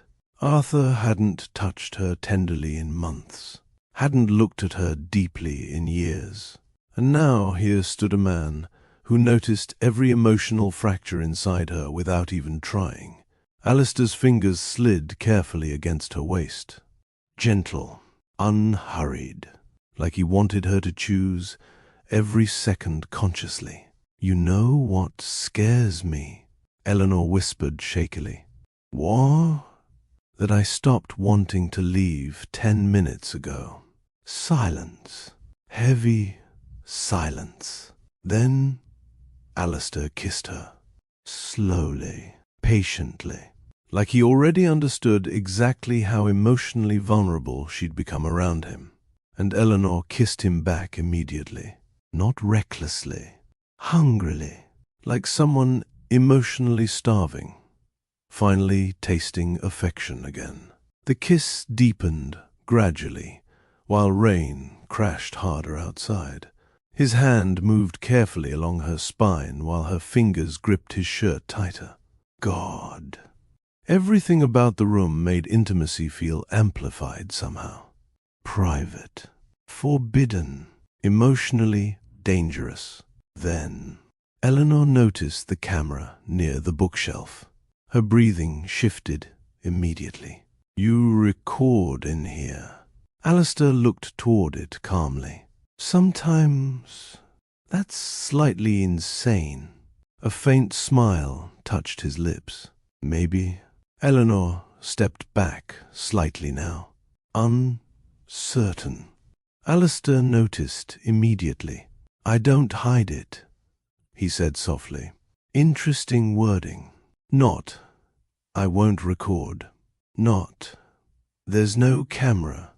Instead, he normalized it. Eleanor looked at the lens nervously. Why would anyone agree to that? Alistair approached slowly until his fingers brushed lightly against her wrist again. Because people become honest when they know a moment matters. Gosh, that answer did something dangerous to her, emotionally. The room, the rain, the intimacy, the attention. Everything blurred together into something intoxicating. You delete them afterward? She asked, quietly. Alistair held her gaze steadily. What happens in the red room stays here. Lie, but not fully. Because in that moment, Eleanor believed him. And worse, some part of her wanted to be remembered by him too. That was the real tragedy. Isabella Laurent was nothing like Eleanor. Where Eleanor unraveled slowly, Isabella walked toward danger knowingly. That was what fascinated Alistair most about her. She wasn't emotionally fragile. She wasn't neglected. If anything, Isabella thrived on power just as much as he did. The senator's wife carried herself like a woman accustomed to attention, wealth, and influence. Every room shifted subtly when she entered it. Sharp emerald dresses, sharper smiles, and eyes that looked at people like she already knew their weaknesses, including Alistair's. Their tension started publicly. That made it worse. At charity galas, Isabella would stand too close while speaking to him. Her fingers lingered against his tie during conversations. She teased him openly in ways other women wouldn't dare. And Alistair? God. He enjoyed it far too much. One evening, during a political fundraiser at a private art gallery, Isabella cornered him near the whiskey lounge while her husband entertained donors across the room.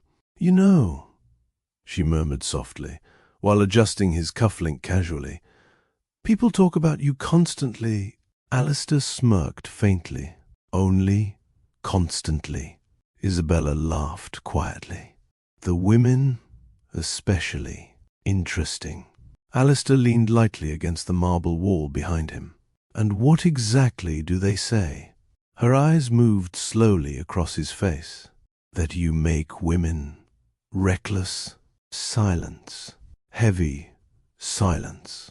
Unlike Eleanor, Isabella never pretended innocence. That honesty made her dangerous in a completely different way. And you? Alistair asked quietly. What about me? Do I make you reckless too? God. The tension between them thickened instantly. Isabella stepped closer deliberately. Close enough for expensive perfume and whiskey to blur together. No. Her lips curved slowly.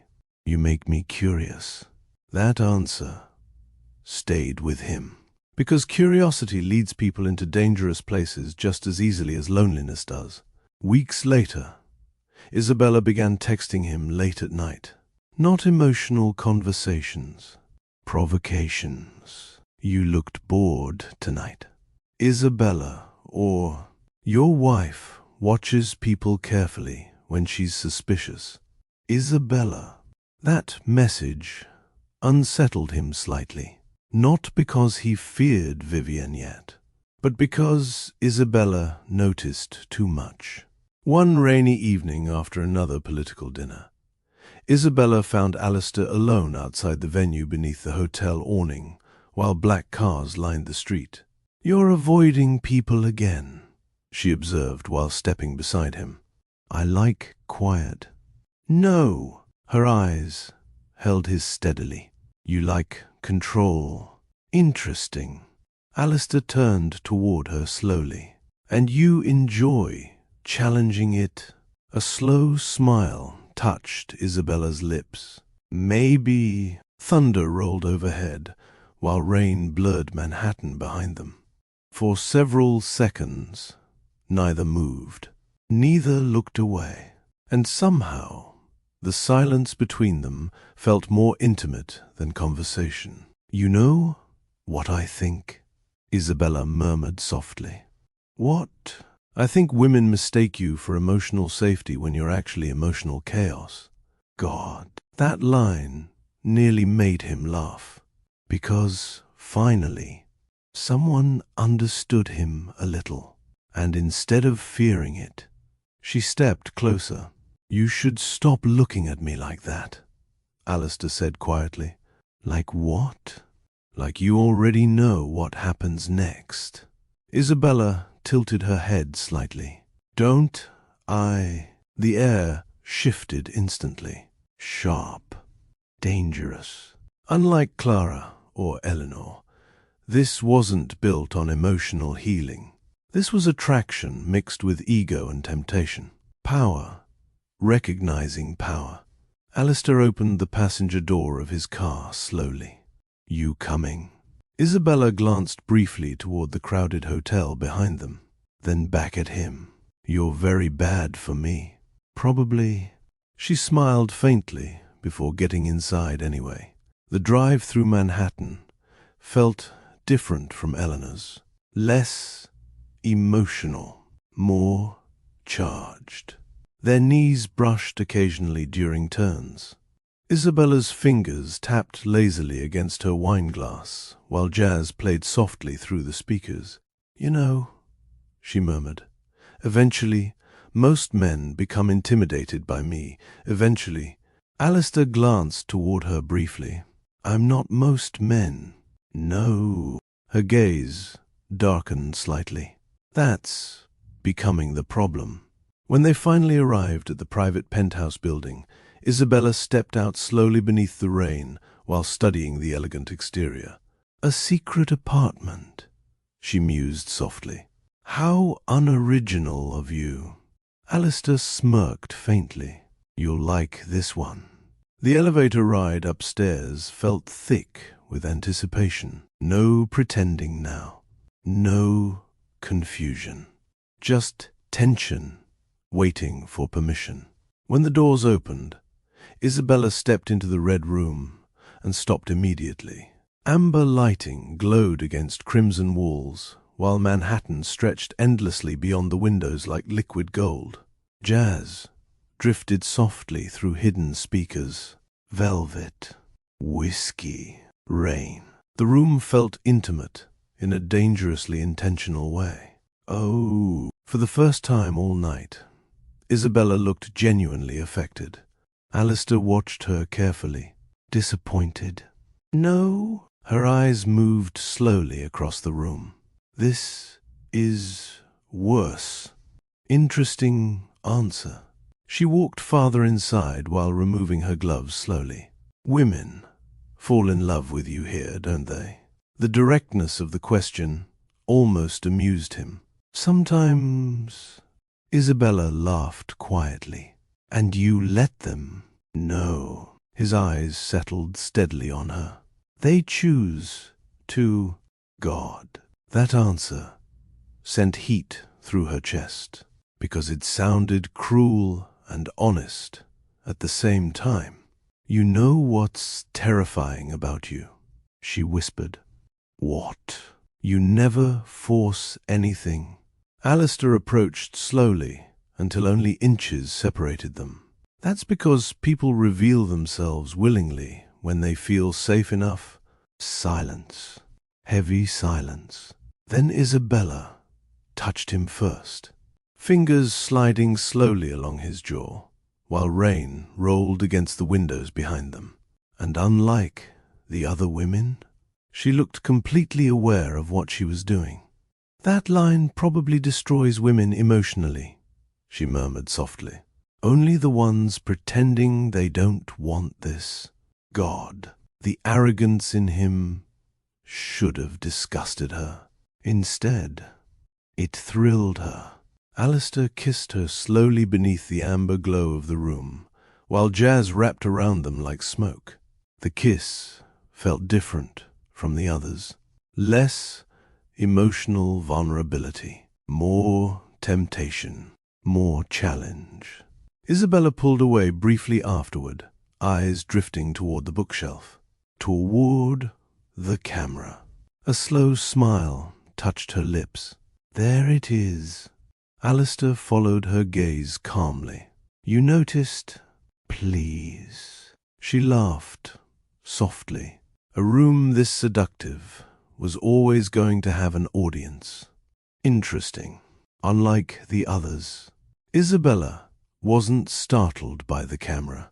If anything, she seemed intrigued. You record all your beautiful mistakes? She asked lightly. Alistair stepped closer behind her. Only moments worth remembering. God. Even that answer sounded intimate somehow. Isabella turned slowly toward him, and afterward his gaze held hers steadily. What happens in the red room stays here. Lie. But she kissed him again anyway. By the time summer arrived, Alistair Thorne was living 3 separate emotional lives, and somehow he managed all of them flawlessly. To Vivienne, he remained the powerful husband who still kissed her forehead before meetings and held her waist possessively at galas. To Clara, he became emotional escape. To Eleanor, tenderness. To Isabella, temptation. And the terrifying part, each woman believed some version of herself mattered differently to him. That illusion was intentional. Alistair understood something dangerous about people. Everyone wants to feel uniquely chosen. So he tailored himself accordingly. With Clara, he listened. With Eleanor, he softened. With Isabella, he challenged. And all 3 women slowly became addicted to the version of themselves they turned into around him. Meanwhile, Vivienne kept feeling something shifting around her without understanding why. That was the cruelest part. Instinct noticed betrayal long before proof does. One evening during a private dinner party at the Thornes' penthouse, Vivienne stood near the dining table laughing softly with guests while watching Alistair across the room. And suddenly, something felt wrong. Not obvious, tiny, but there. Clara looked away too quickly when Vivienne approached. Eleanor barely met her eyes. And Isabella? Isabella looked directly at Vivienne before slowly sipping wine beside Alistair with a knowing expression that felt almost insulting. Interesting. Vivienne's stomach tightened slightly. Then Alistair noticed her watching and immediately smiled. Warm, confident, the same smile that used to calm every fear she ever had about him.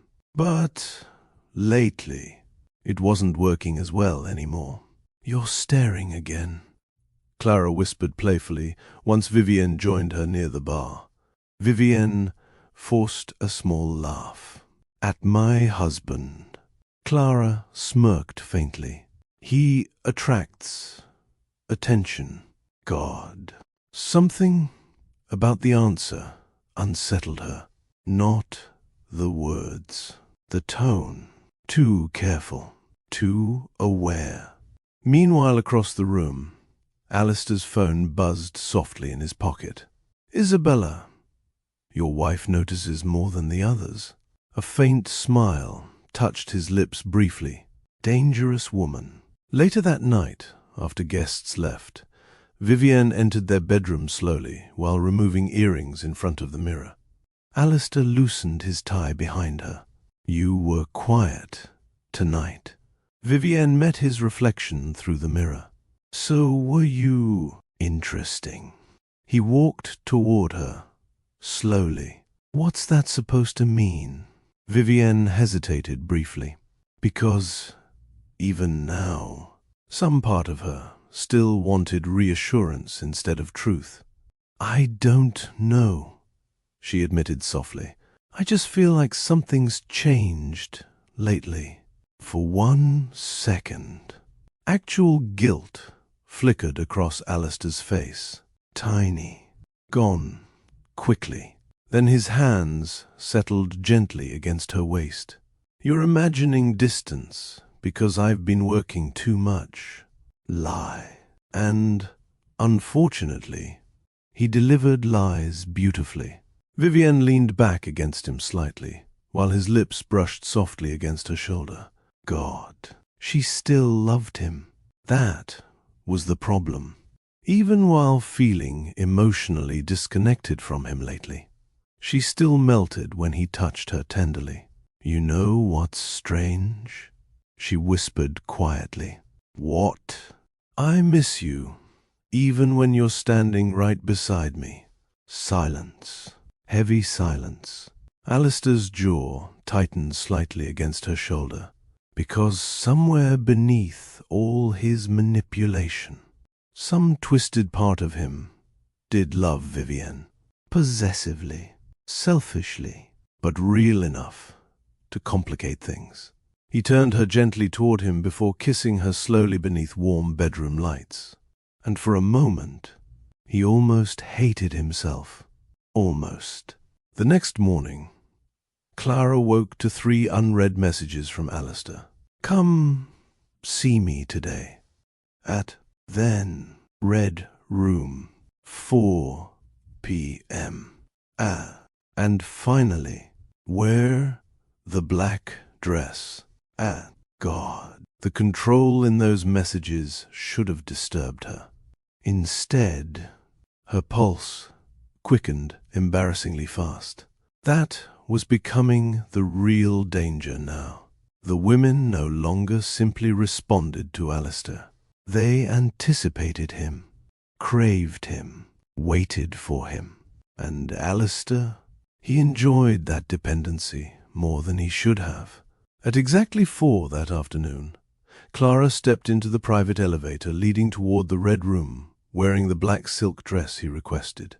The ride upward felt painfully intimate somehow, like she was ascending into another version of herself entirely, one that made reckless decisions willingly. When the doors opened, jazz music greeted her immediately. Soft amber lighting, crimson walls, Manhattan glowing endlessly outside, and Alistair waiting beside the windows, already watching her. God. The way he looked at women when they entered that room felt dangerous, focused, possessive, hungry in a controlled kind of way. "You listened," he murmured softly. Clara fought a smile. "You sound surprised." Alistair approached slowly. "I sound pleased." That line sent heat through her instantly, because somewhere along the way, pleasing him started mattering emotionally, and that terrified her more than the affair itself. Meanwhile, across Manhattan, Eleanor sat inside her parked car, gripping the steering wheel tightly, while staring at unanswered texts from Alistair. 3 hours. No response. Interesting. Because now Eleanor understood something she never expected to feel: jealousy. Not toward Vivienne, toward the other women she suspected existed. And suddenly, the Red Room no longer felt romantic in her memories. It felt competitive, possessive, dangerous. God, what was happening to all of them? Vivienne discovered the truth on a Tuesday night, not during a dramatic confrontation, not through a lipstick stain or suspicious perfume. No, the destruction of her marriage began quietly. That somehow made it worse. Rain tapped softly against the penthouse windows while Vivienne sat alone in their bedroom, answering charity emails on her tablet. Alistair was supposedly in Chicago for investor meetings. At least, that was what he told her. The bedroom smelled faintly like his cologne, still lingering against expensive sheets and silk pillows. Even now, she missed him. That was the humiliating part. Despite the distance, despite the growing unease inside her chest, she still loved her husband deeply. Her phone buzzed softly beside her. Unknown number. Vivienne almost ignored it. Then another message appeared immediately afterward. If you want to know who your husband really is, open the file. A document attachment sat beneath the text. No name, no explanation, just black ledger, not N. Vivienne frowned slightly. Probably some pathetic attempt at blackmail. Still, something cold moved quietly through her stomach. Instinct. That same instinct she'd spent months suppressing. Her finger hovered briefly before opening the file. At first, nothing happened. Then, static flickered across the screen, and suddenly, the Red Room appeared. Vivienne froze instantly. The crimson walls, the amber lighting, jazz playing softly in the background. Her sanctuary. No, their sanctuary. The sight of it alone made her chest tighten painfully. Then she saw Clara. Vivienne physically stopped breathing for a second. Her best friend sat curled against the velvet sofa, laughing softly while holding a wine glass. And across from her, Alistair, relaxed, intimate, watching Clara the same way he used to watch Vivienne. No. Vivienne sat upright slowly. Her heartbeat began thudding painfully beneath her ribs while the footage continued playing. Clara smiled nervously on screen. You make bad decisions sound romantic? Alistair's voice answered calmly. That's because honesty usually is romantic. God, that voice. Vivienne knew that voice. The intimate version. The one reserved for quiet moments and emotional vulnerability. Except now, he was using it on someone else. Her fingers tightened painfully around the tablet. Still, some desperate part of her wanted an explanation. Maybe this was old. Maybe it wasn't what it looked like. Then Alistair kissed Clara, slowly, patiently, the exact way he kissed Vivienne. And suddenly, the world tilted sideways. The tablet nearly slipped from her hands. Her breathing turned uneven instantly. No, not Clara. Anybody except Clara. The footage continued mercilessly. Clara whispering, "You're going to ruin me." Alistair answering, then stop coming back. Vivienne felt physically sick, but somehow she still couldn't stop watching.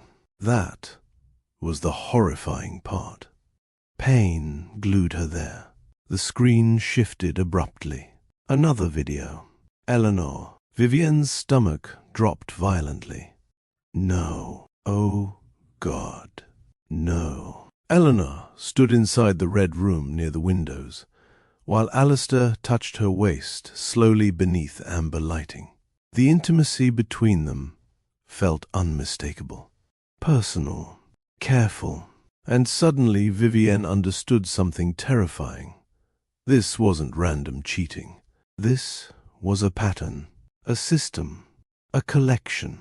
The footage jumped again. Isabella. Then another woman Vivienne vaguely recognized from a board fundraiser. Then another, and another. Her hands started shaking visibly now. The videos blended together into a nightmare of whispered confessions, lingering touches, emotional intimacy, and Alistair's voice repeating variations of the same manipulative promises over and over. You're lonely. You deserve attention. What happens here stays here. You're safe with me. Lie, lie, lie.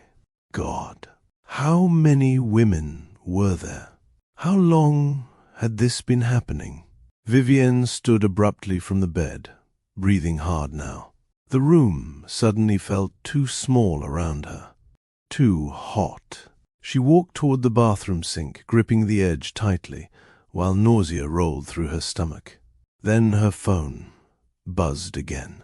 Unknown number. There's more.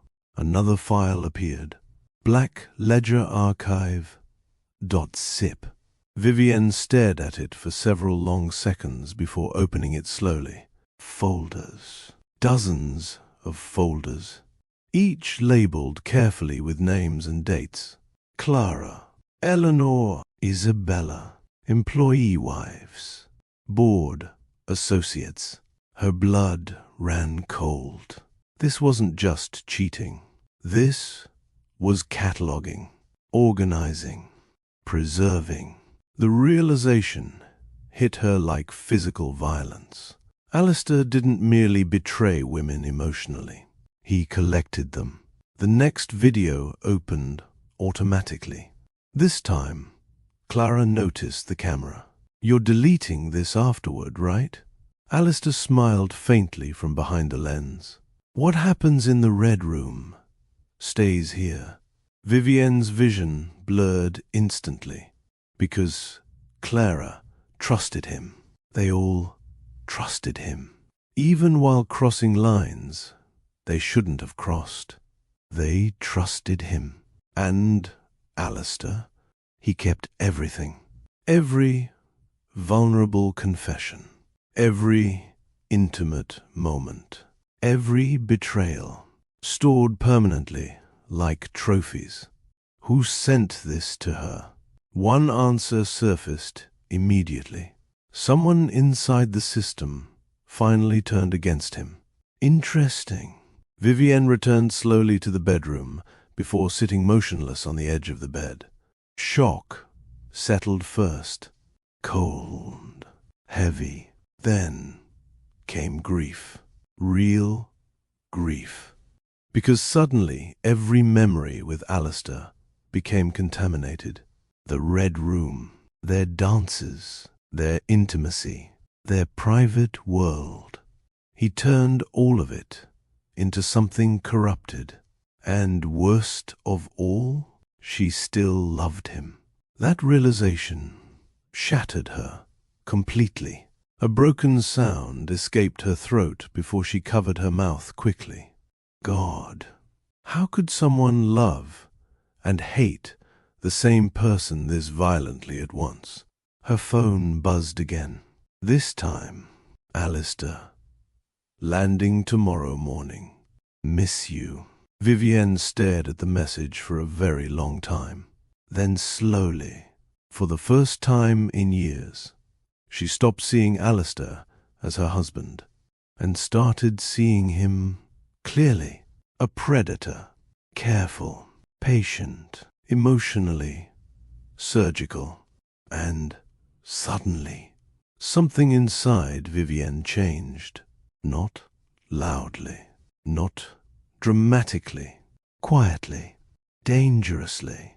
The grief hardened first, then the heartbreak, then, finally, the rage arrived. Cold rage, the kind that thinks clearly, the kind that waits patiently. Vivienne wiped tears slowly from her face before standing. Her reflection stared back at her through the dark bedroom windows. Still elegant, still composed, but different now, because the woman grieving her marriage was disappearing, and in her place, something far more dangerous was beginning to emerge. By sunrise, Vivienne Thorne had stopped crying. That frightened her more than the betrayal itself, because grief meant she still saw Alistair as someone capable of being forgiven. Silence meant something else entirely.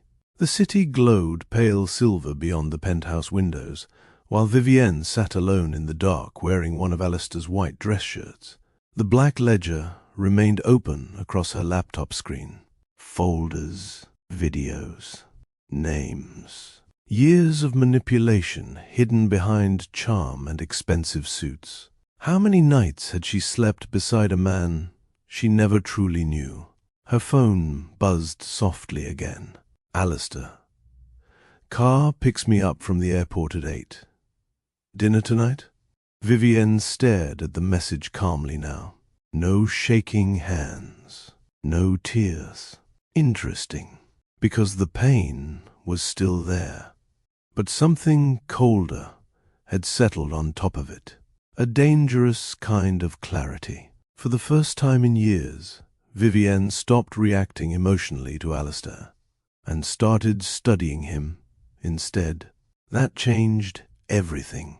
She replayed the videos again carefully that morning, not as a heartbroken wife, as an observer. And once emotions quieted slightly, patterns became obvious. Alistair tailored himself differently for every woman. With Clara, emotional attentiveness. With Eleanor, gentleness. With Isabella, temptation and ego. It was calculated, not random. He studied vulnerabilities first, then became whatever women emotionally lacked most. And somehow, that realization hurt more than the affairs themselves, because now even his tenderness felt weaponized. By noon, Vivienne had already contacted Elias Vance, the same discreet security strategist Manhattan elites quietly hired whenever scandals needed disappearing or creating. His office overlooked the financial district from 40 floors above the city. Minimalist, cold, dangerously quiet. Elias studied Vivienne carefully once she finished explaining everything. Unlike most men, he didn't interrupt her, didn't offer sympathy. Interesting. You're handling this unusually well, he observed calmly. Vivienne sat elegantly across from him in cream silk, posture flawless despite the destruction quietly unfolding inside her. No, she answered softly. I'm handling it quietly. Even Elias looked slightly impressed by that response. He folded his hands together, thoughtfully. You understand what this becomes, if exposed publicly? Yes. Corporate collapse. Criminal investigations. Civil lawsuits. Vivienne's eyes held steady. Good. Silence. Heavy silence. Elias leaned back, slowly. You don't want divorce. Not a question. Vivienne's gaze drifted toward Manhattan's skyline beyond the windows. Divorce lets him rebuild. Eventually, her voice remained terrifyingly calm. I want dismantling. Interesting. For the first time during the meeting, Elias smiled slightly. Not amusement, respect. Most betrayed spouses want revenge emotionally, he murmured. You want structural destruction. Vivienne finally looked at him directly. He built an empire using emotional leverage and humiliation. Her eyes darkened slightly. I want him to experience both. Even Elias understood then. Alistair Thorne had created someone far more dangerous than an angry wife. He created a patient enemy. Over the next several weeks, Vivienne transformed quietly. Publicly, she remained perfect. Elegant galas, charity luncheons, smiles beside her husband during events. Nobody suspected anything, not even Alistair. That was the terrifying part. Because Vivienne knew him well enough to understand his greatest weakness, arrogance. He genuinely believed himself untouchable. And powerful men become careless when they stop imagining consequences.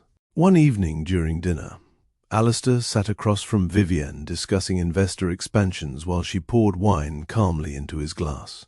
You seem happier lately, he observed casually. Interesting. Vivienne smiled faintly. Do the first? Yes. His eyes narrowed slightly. You stopped overthinking everything? If only he knew. Vivienne leaned back elegantly in her chair. Maybe I realized worrying changes nothing. Lie. She was changing everything. Quietly, systematically. That same night after Alistair fell asleep, Vivienne entered his private office barefoot beneath dim lighting. Her pulse remained steady. Interesting. Months ago, she would have been trembling. Now, cold focus guided her movements instead. She opened his laptop, carefully using passwords she memorized years earlier. Alistair trusted routine too much. Another arrogance flaw. The deeper Vivienne dug into his systems, the uglier things became. Shell companies, private accounts, hidden transfers, payoffs, and beneath it all, the black ledger connected everything. The recordings weren't merely trophies. They were leverage, insurance, policies. Alistair collected emotional vulnerabilities the same way powerful men collected assets. How long had he been doing this? Vivienne copied everything carefully onto encrypted drives Elias provided earlier. Every account, every file, every hidden transaction. And, strangely, the more evidence she uncovered, the calmer she became. Because grief was slowly transforming into purpose now. Weeks later, Clara called unexpectedly. Vivienne sat alone inside the penthouse lounge while rain rolled softly across Manhattan outside. "Hey, stranger," Clara said nervously through the phone. Vivienne closed her eyes, briefly hearing her voice. Months ago, that voice meant friendship. Now, betrayal. Still, Vivienne kept her tone perfectly warm. "Miss me already?" Clara laughed softly. Too softly. Too carefully. "You've been distant lately. Interesting." So guilt was finally surfacing. Vivienne sipped wine calmly. Busy. Silence settled briefly between them. Then Clara whispered, "Is everything okay with you and Alistair?" The irony nearly made Vivienne laugh. Instead, she answered gently, "Why wouldn't it be?" Another silence. Longer this time. And suddenly Vivienne realized something fascinating. Clara was afraid. Not because she cared about Vivienne emotionally enough. Because betrayal always creates paranoia, eventually. People start fearing exposure once secrets become heavy enough. Interesting. Vivienne smiled slowly into her wine glass. Good. Fear meant cracks were forming already. Exactly as planned. Meanwhile, Alistair remained completely unaware of the war quietly building around him. That was what made it beautiful. He still walked through Manhattan like a king, still seduced women, still manipulated rooms effortlessly, still believed he controlled every narrative surrounding him. One evening inside the Red Room, Isabella lounged against the velvet sofa, watching Alistair pour whiskey while jazz drifted softly around them. "You look distracted tonight," she observed carefully. Alistair loosened his tie slightly. "Busy week." "No." Her eyes narrowed subtly. Something shifted. "Interesting woman." Alistair smirked faintly. "You think you know me too well. I think your wife knows more than you realize." That answer hit harder than he expected. Only slightly, but enough. Alistair turned slowly toward her. "What makes you say that?" Isabella crossed her legs elegantly. "Vivienne stopped watching you emotionally." That line unsettled him unexpectedly, because it was true. Lately, Vivienne felt quieter, less reactive, more distant. And suddenly, for the first time in months, a tiny flicker of unease moved through Alistair's chest. Tiny, but there. Meanwhile, across Manhattan, Vivienne sat inside Elias Vance's office, watching security footage from the upcoming Thorne Group 50th anniversary gala venue. Massive ballroom, media coverage, live corporate broadcast, thousands watching. Perfect. Elias stood beside her calmly. "You're certain about this?" Vivienne's eyes remained fixed on the screens. "No." Her voice lowered softly. "I'm committed to it."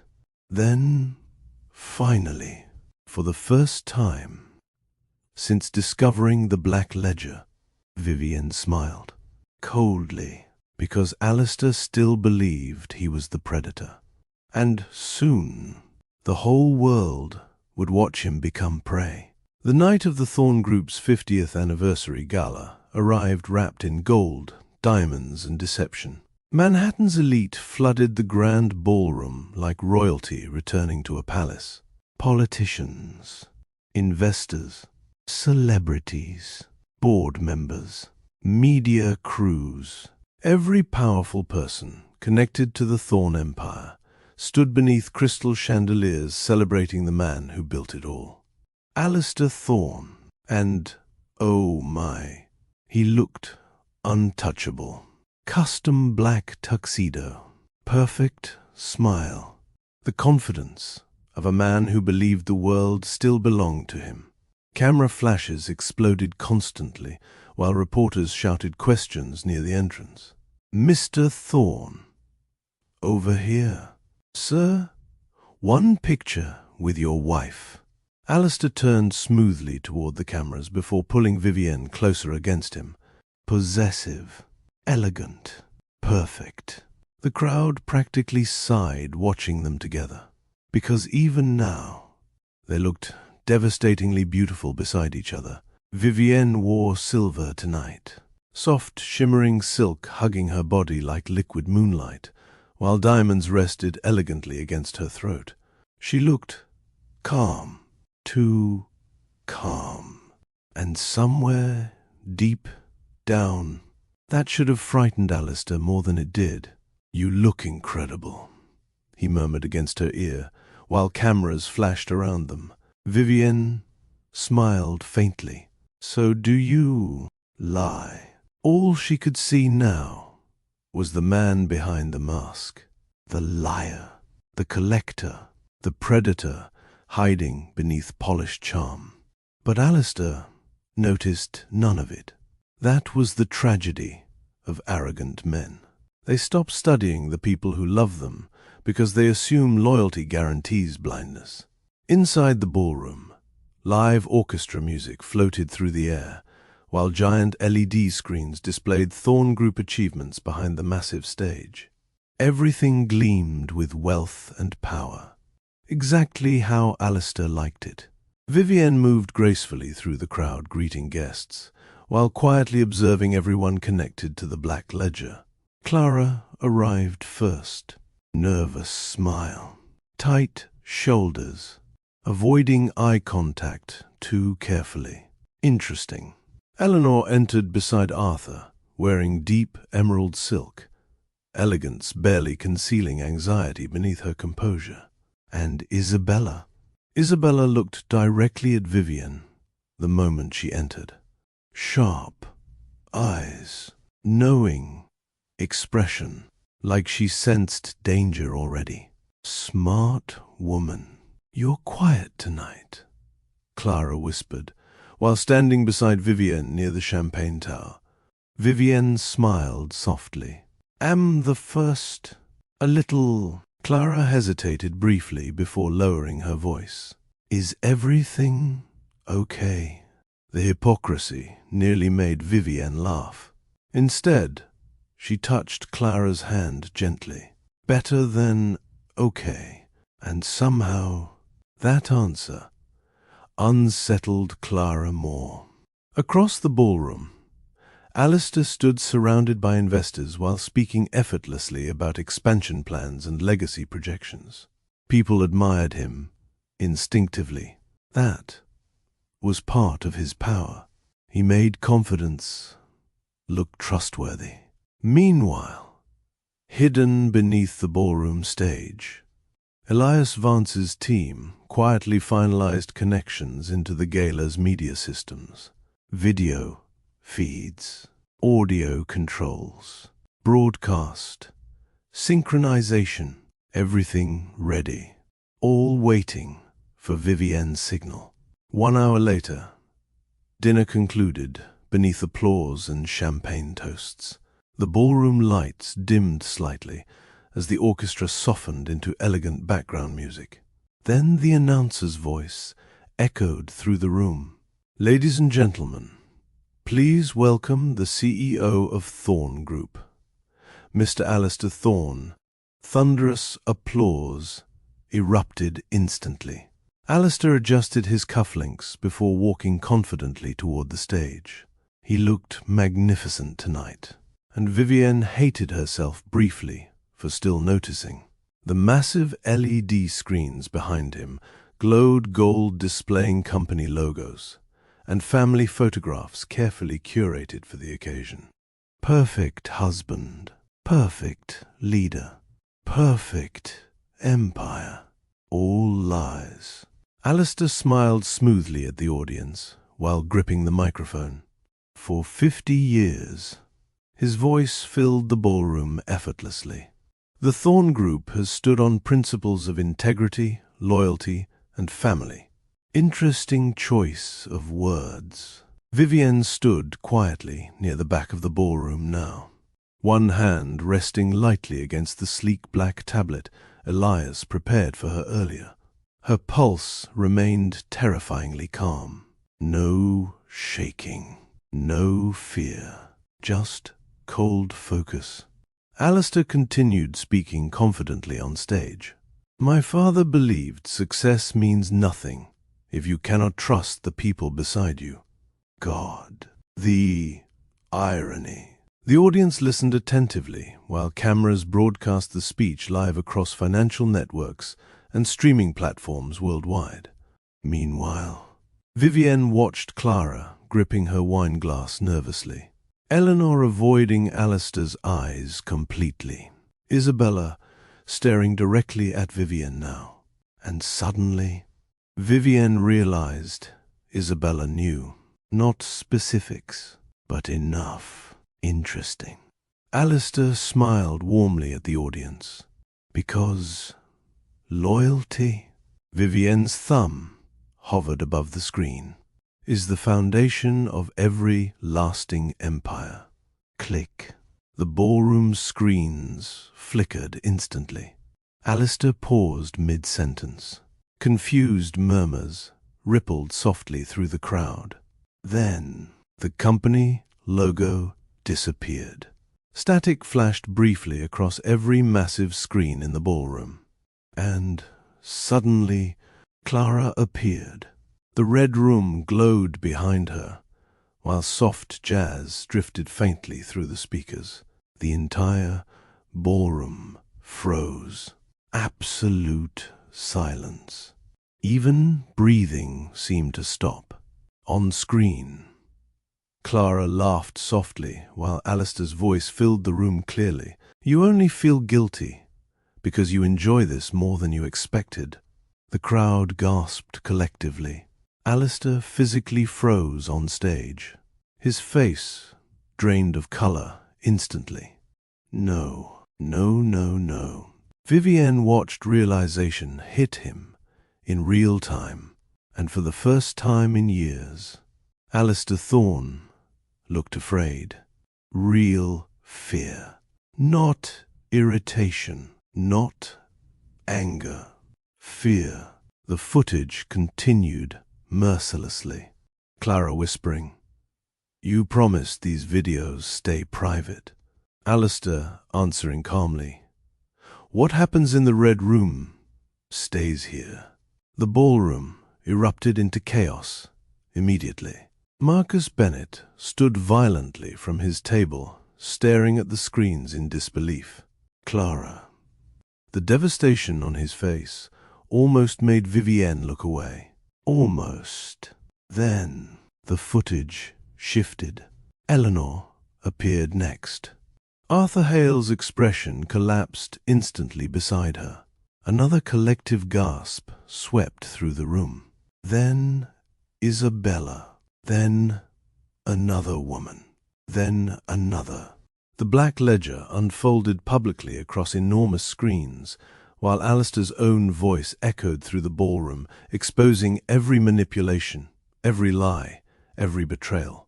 The audience exploded into chaos, shouting, cameras flashing wildly, board members screaming, women crying. And through all of it, Vivienne remained perfectly still, watching. Marcus lunged first. "You sick bastard!" He stormed toward the stage violently, while security scrambled too late. Arthur followed immediately after. Then another husband. Then another. Suddenly the gala transformed into complete pandemonium. Alistair stumbled backward as furious men surged toward him beneath flashing cameras and live broadcasts still streaming globally. "You recorded my wife. You destroyed our families. You pathetic psychopath." The stage erupted into violence. Expensive tuxedos tearing, security shouting, investors fleeing. Champagne glasses shattering against marble floors. And through it all, the videos continued playing overhead like judgment descending from heaven itself. Then finally, Vivienne moved. Slowly, elegantly, she walked through the chaos toward the stage, while everyone watched her now. The betrayed wife, the grieving queen, the woman who orchestrated the destruction of an empire. Alistair saw her approaching, and suddenly stopped fighting against security restraining him. The look in his eyes finally changed then. Not arrogance, not manipulation, understanding. too late. Vivienne stepped directly in front of him, while cameras captured every second live. His lip bled slightly. Tuxedo, torn, empire collapsing around him in real time. And still, some part of him looked at her like he couldn't believe she was capable of this. Interesting. Vivienne held the black tablet calmly against her side. "You wanted people vulnerable," she said softly enough for microphones to barely catch. "You wanted their secrets." Alistair stared at her, breathing hard. Vivienne. There was actual desperation in his voice now.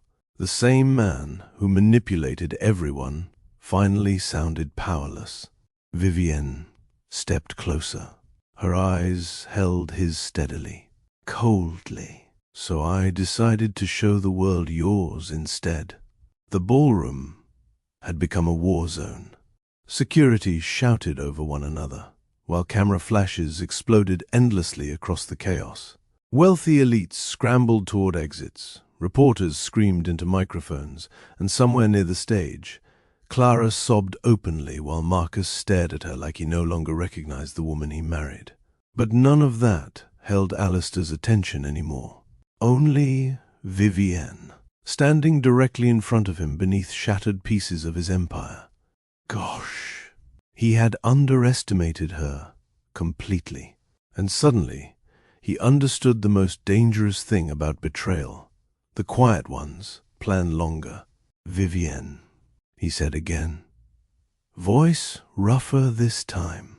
Not commanding. Not smooth. Almost pleading. Interesting, because Alistair Thorne never pleaded. Vivienne looked at him calmly, while security struggled to hold furious board members back behind them. "You recorded people's pain like trophies," she said softly. Her voice carried strangely well through the ballroom. Deadly calm. "You turned trust into leverage." Alistair's jaw tightened. "It wasn't like that."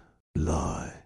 And for the first time in years, the lie sounded weak. Vivienne tilted her head slightly. "No?" The giant screens behind them suddenly shifted again. New files appeared. Financial transfers. Shell companies. Offshore accounts. The ballroom quieted instantly, because now the scandal became bigger than affairs. Much bigger. Elias Vance's voice echoed through hidden speakers calmly. Documented evidence of embezzlement, extortion, and illegal financial concealment linked directly to Thorne Group executive accounts. The color drained completely from Alistair's face. No, this wasn't supposed to happen. The women? Manageable. Humiliating. Yes, but survivable. This destroyed everything. You... His eyes snapped toward Vivienne in disbelief. "You went through my accounts?" Vivienne's expression never changed. "I went through your lies." Interesting. For the first time all night, Alistair looked genuinely shaken. Not because of exposure, because he finally realized how thoroughly she dismantled him. Around them, investors began shouting angrily at one another, while board members demanded explanations. Arthur Hale stared at the financial documents overhead in horror. "You used company funds for this." Marcus looked physically sick now. "Oh my God." Meanwhile, Isabella stood near the back of the ballroom watching Vivienne with something dangerously close to admiration. Smart woman. She understood what everyone else was only realizing now. This was never emotional revenge. This was strategic execution. Suddenly, FBI agents entered the ballroom.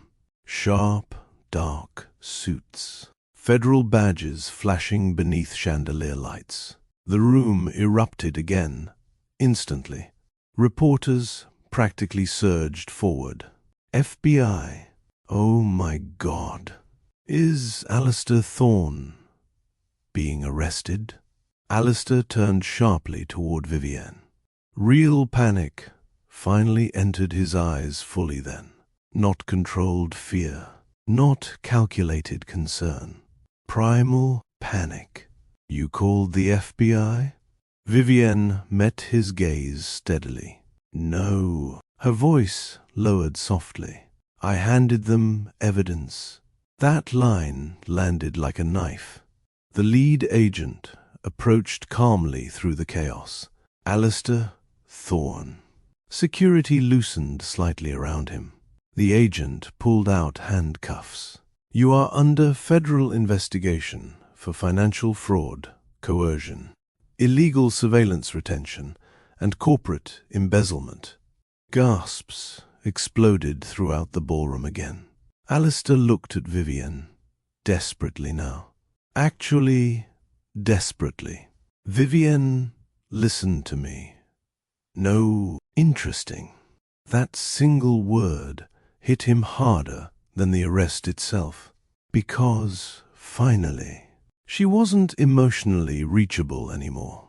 The agents moved toward him, and suddenly Alistair grabbed Vivienne's wrist. Not violently, desperately. Please. The entire ballroom froze again, because nobody had ever heard Alistair Thorne sound afraid before. Not truly afraid. His eyes searched hers frantically now. You know me. Vivienne stared at him for several long seconds. And, honestly, that almost broke her. Because, beneath the monster, she could still see pieces of the man she once loved. The man who danced with her barefoot inside the Red Room. The man who built her sanctuaries and kissed her like she mattered. But then, Clara's face flashed through her mind. Eleanor crying. Folders of women catalogued like emotional property. And suddenly, the softness inside her disappeared again. You're right, Vivienne whispered quietly. Her gaze hardened. I finally do. Then she removed his hand from her wrist herself, slowly, deliberately. And Alistair looked shattered by that, more than anything else happening around him. The FBI agents cuffed him seconds later.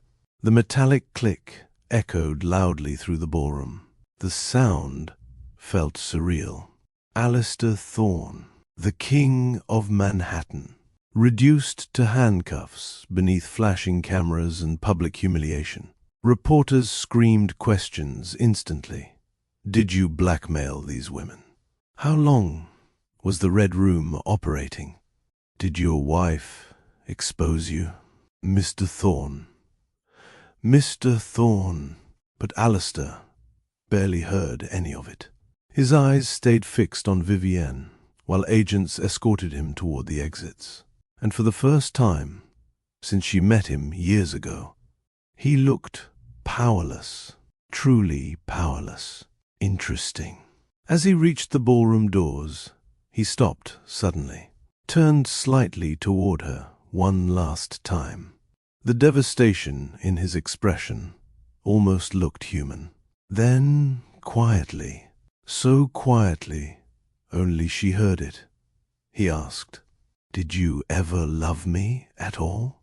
The question nearly shattered her composure, because the horrifying answer was yes, completely, desperately. Even now, some broken part of her still did. But love without trust becomes poison eventually. Vivienne held his gaze steadily across the ruined ballroom, and softly she answered, More than you deserved. Then the doors closed behind him, and just like that, Alistair Thorne disappeared from the empire he spent his entire life building. The ballroom remained frozen afterward. Shocked silence settling over everyone left behind.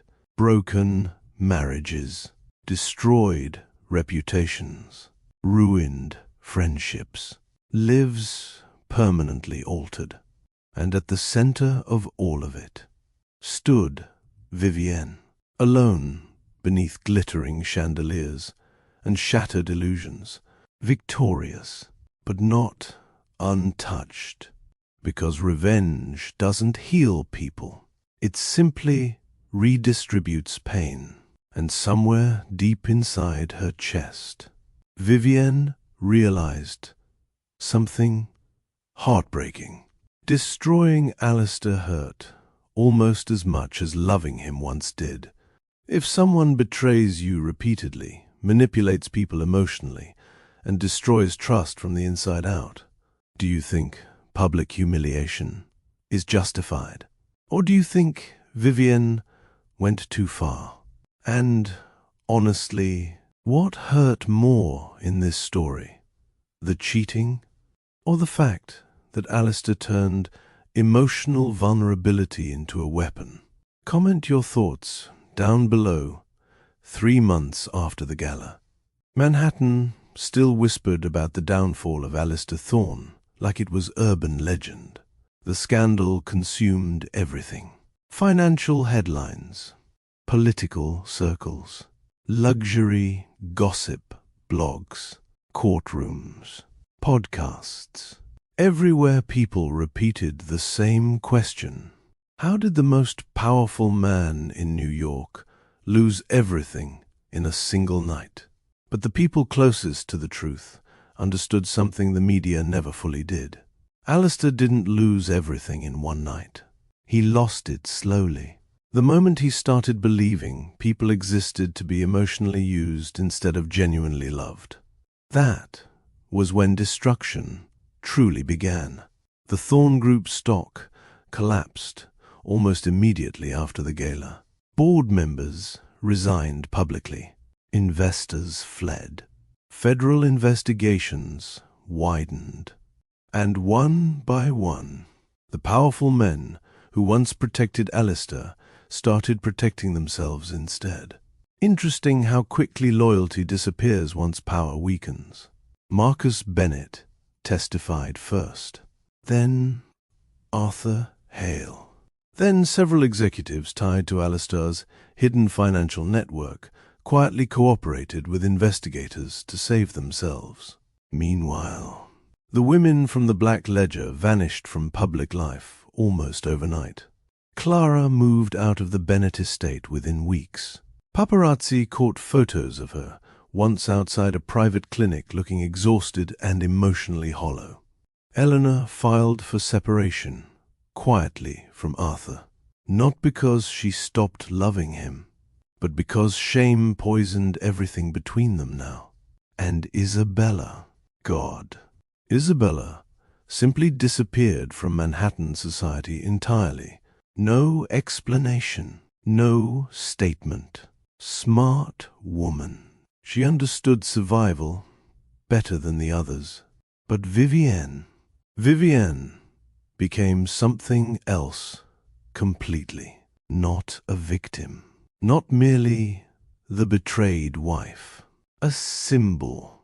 The woman who destroyed a king publicly and survived it elegantly.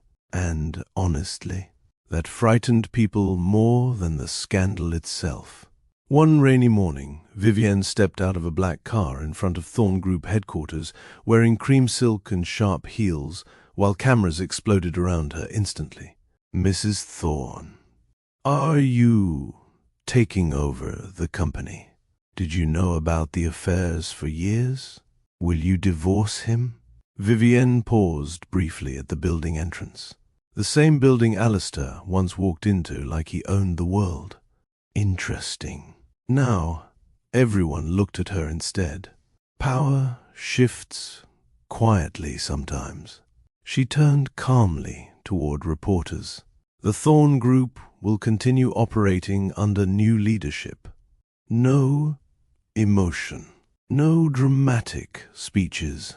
Just control. Then she walked inside while cameras flashed wildly behind her. The boardroom fell silent the moment Vivienne entered. Marcus sat near the far end, looking older somehow. Arthur avoided eye contact entirely. Several remaining executives shifted nervously in their seats, because, suddenly, the woman they once viewed as decorative social royalty sat at the head of the table instead. Interesting how quickly men reevaluate women once power changes hands. Vivienne placed a leather folder calmly in front of her. "The restructuring documents are finalized," she said smoothly. "Professional, elegant, untouchable, no trembling, no grief visible anymore." Alistair would have hated how perfectly she handled this, and maybe some broken part of him would have admired it too. Weeks later, inside a federal detention center several states away, Alistair Thorne sat alone in silence, staring at concrete walls. No custom suits, no whiskey, no city skyline. Just gray walls and consequences. Interesting how small, powerful men look once stripped of audience and control. The guard slid an envelope quietly through the slot in his cell door. No return address. Alistair frowned slightly before opening it slowly. Inside sat a single photograph. And God, it destroyed him instantly. Vivienne, seated behind his old desk inside the CEO office overlooking Manhattan. Elegant, composed, wearing white silk. The skyline glowing behind her, exactly the way it once glowed behind him. But that wasn't the worst part. Standing behind her were Marcus, Arthur, several former board members, men who once followed him, now standing beside her. His empire, her throne. The realization hit him like physical violence. Vivienne hadn't merely exposed him, she replaced him completely. And suddenly, for the first time since the arrest, Alistair genuinely understood defeat. Not legal defeat, personal defeat. Because power had always been the language he understood best, and Vivienne spoke it fluently now. At the bottom of the photograph sat a handwritten note. Simple, elegant, cold. "You taught me the most dangerous lesson of all. People reveal themselves completely once they think they're untouchable." Fifth, Alistair stared at the note for a very long time. Then finally, for the first time in years, he laughed, quietly, brokenly, because somehow Vivienne became exactly what he created. Strategic, patient, emotionally untouchable.